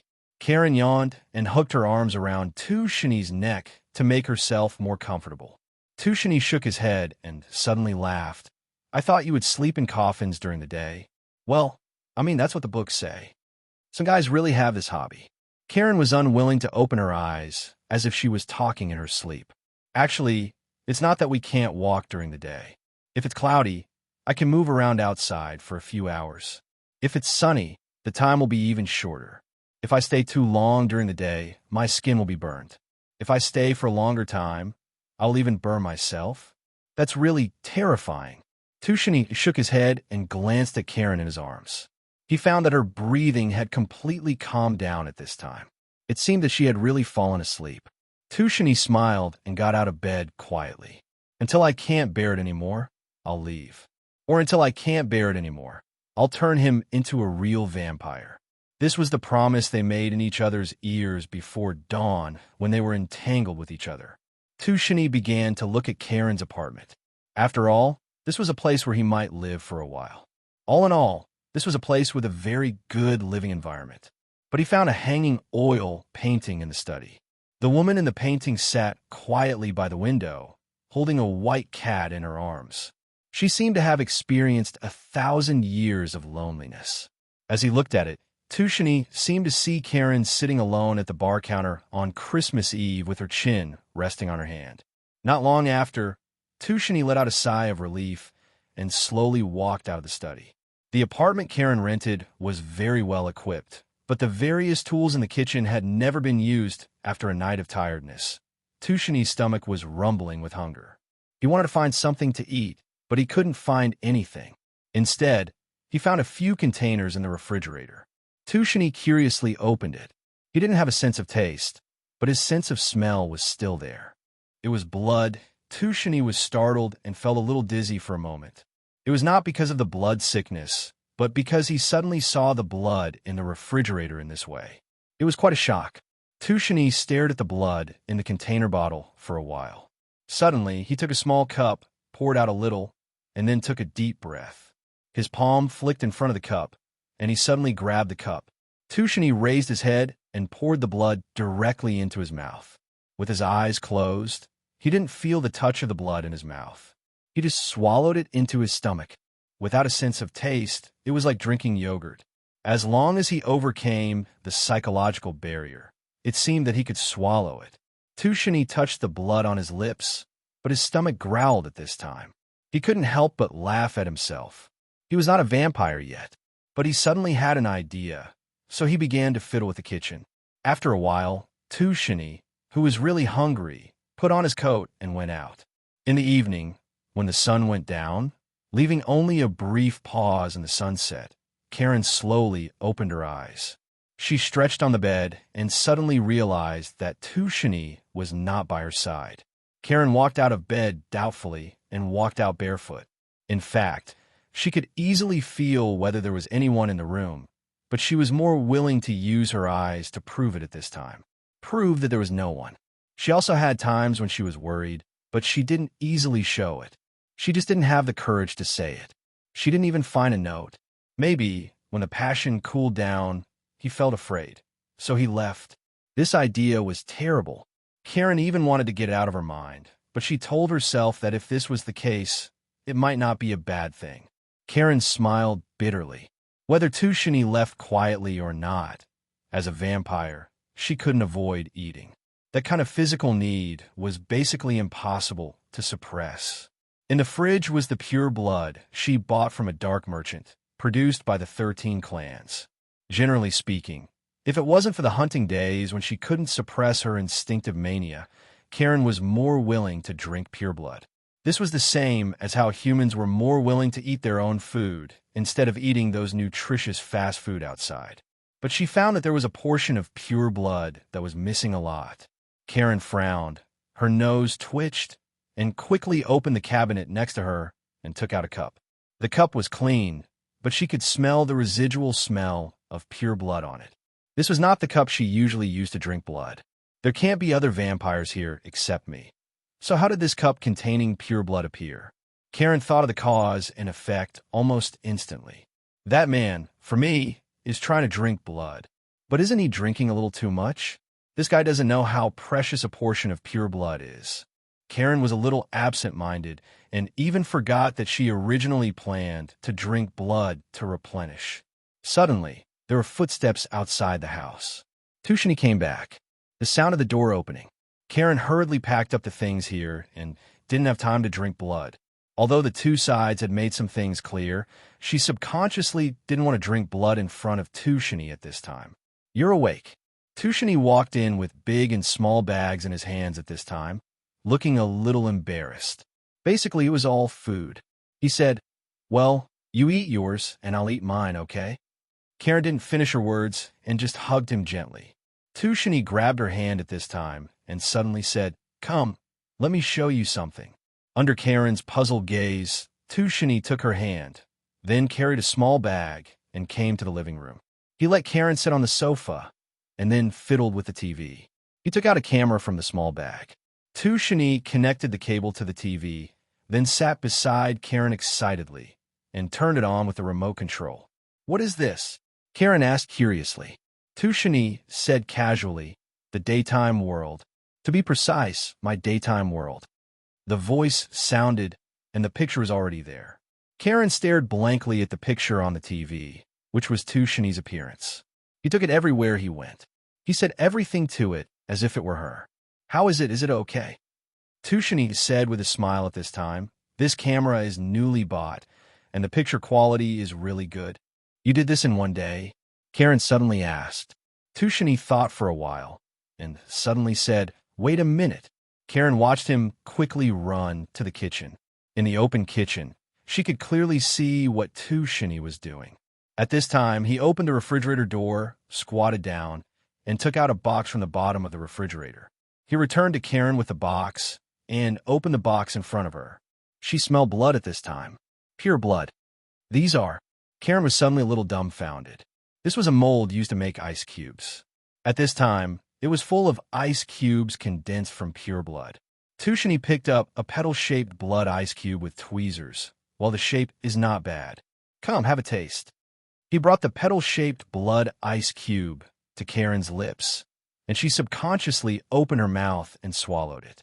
When vampires drank blood, they looked very interesting, as if they were drunk. Tushini looked at Karen with interest at this time. Perhaps because of the stimulation of the blood, Karen's fangs were slightly exposed at this time. She raised her head and slowly fell on the sofa, her eyes half open as if she had obtained bliss. He reached out and stroked Karen's hair, waiting for her to wake up, but she didn't seem to want to wake up. Later, she just curled up in Tushini's arms, watching the world during the day on TV, listening to the man's strong heartbeat, and eating the blood popsicle this man made for her. She felt as if time had stopped. She could be so lazy and slow. Days passed by. Her consciousness seemed to be trapped in the deep sea. She swam desperately at night, like a bubble. And what appeared in the sea of consciousness was a crazy voice. Karen Isher knew the owner of this voice, an arrogant but highly skilled gambler. Jinwiching lost to Tushini, cut off his finger, and finally became a follower of Tushini for many years. During that period of time, Karen Isher had once traveled the world alone. But when she returned to this vineyard castle, she saw that there was an additional person by Tushini's side. He longed for immortality. The reason was that Jinwiching was confirmed to have liver cancer. After many years of research, Tushini didn't really research true blood. Instead, he used his blood to concoct a potion that could suppress Jinwiching's cancer. Only by following Tushini would Jinwu Cheng be able to survive. Therefore, this proud gambler had his fangs pulled out early on and became a hunting dog that was kept in captivity. In fact, vampires had their own servants to deal with miscellaneous matters during the day, or as they called them, agents. Jinwiching was the agent selected by Tushini. When Karen Isher saw Jinwiching for the first time, she told Tushini that Uncle Jinwiching was an ambitious person and it might not be a good thing to keep him by his side. But Tushini, who was optimistic by nature, said that if this guy was kept, there would be one less thug in the world who could win at the gambling table. It was actually a good thing. Since becoming a vampire, Tushini was probably the only vampire that Karen had seen who still insisted on keeping his humanity. "You're awake, Miss Karen." Beside her, Elizabeth cried out in surprise. Her consciousness was finally fully awake. She looked at the tragic situation in the laboratory and finally at the crazy Jinwiching sitting on the ground. Karen suddenly broke free from Zhong Luoyue and Elizabeth's support and staggered to Jinwu Cheng. Grabbing his clothes with one hand, she lifted him up with a frosty face. "Jinwu Cheng, what did you just say? Who killed him? Who are you?" Jinwiching looked at Karen Isher. He was silent for a moment, and then suddenly laughed foolishly. "I remember you. You're the girl who picked grapes? Ha! Butterfly fly, butterfly fly, fly, fly, fly. Don't play dumb with me." Karen Isher angrily threw Jinwiching to the ground. Her eyes were now full of murderous intent. She reached out and snatched her sword back from Luocchio's hand. Throughout the process, Luocchio just blinked and did not say anything, although he had not played with the sword enough. "Speak." The blood-red patterned sword stabbed directly next to Jinwiching's cheek. Under Karen Isher's murderous gaze, Jinwiching seemed to feel a trace of fear. He shrank his neck and burst into tears. But at this moment, Karen mercilessly cut open Jinwiching's palm. The instant pain caused Jinwiching's whole body to twitch and roll wildly on the ground. A woman with murderous intent was quite terrifying. Luocchio shook his head and had no intention of stopping her. Instead, it was Elizabeth who suddenly said, "Miss Karen, this guy is dying. If you continue to torture him, he will only die faster. You may not be able to get anything out of him." Hearing why Elizabeth's words, Karen Isher suddenly stopped. Her lips twitched, and her blood-sucking fangs were already exposed. Her eyes had already turned blood red. She was trying her best to suppress her anger and finally stopped torturing Jinwiching. "Ms. Karen, what happened?" Elizabeth plucked up her courage and asked, "Why did you pretend to be Mr. Two? Why did you? I'm looking for the murderer." Karen Isher lowered her head. "The murderer who killed Tushini." "Murderer?" Elizabeth instantly realized something and hurriedly said, "You mean you suspect that one of us killed Mr. Two?" "At first I thought so," Karen Isher said coldly, "but now, I'm afraid not. If what this guy said is true,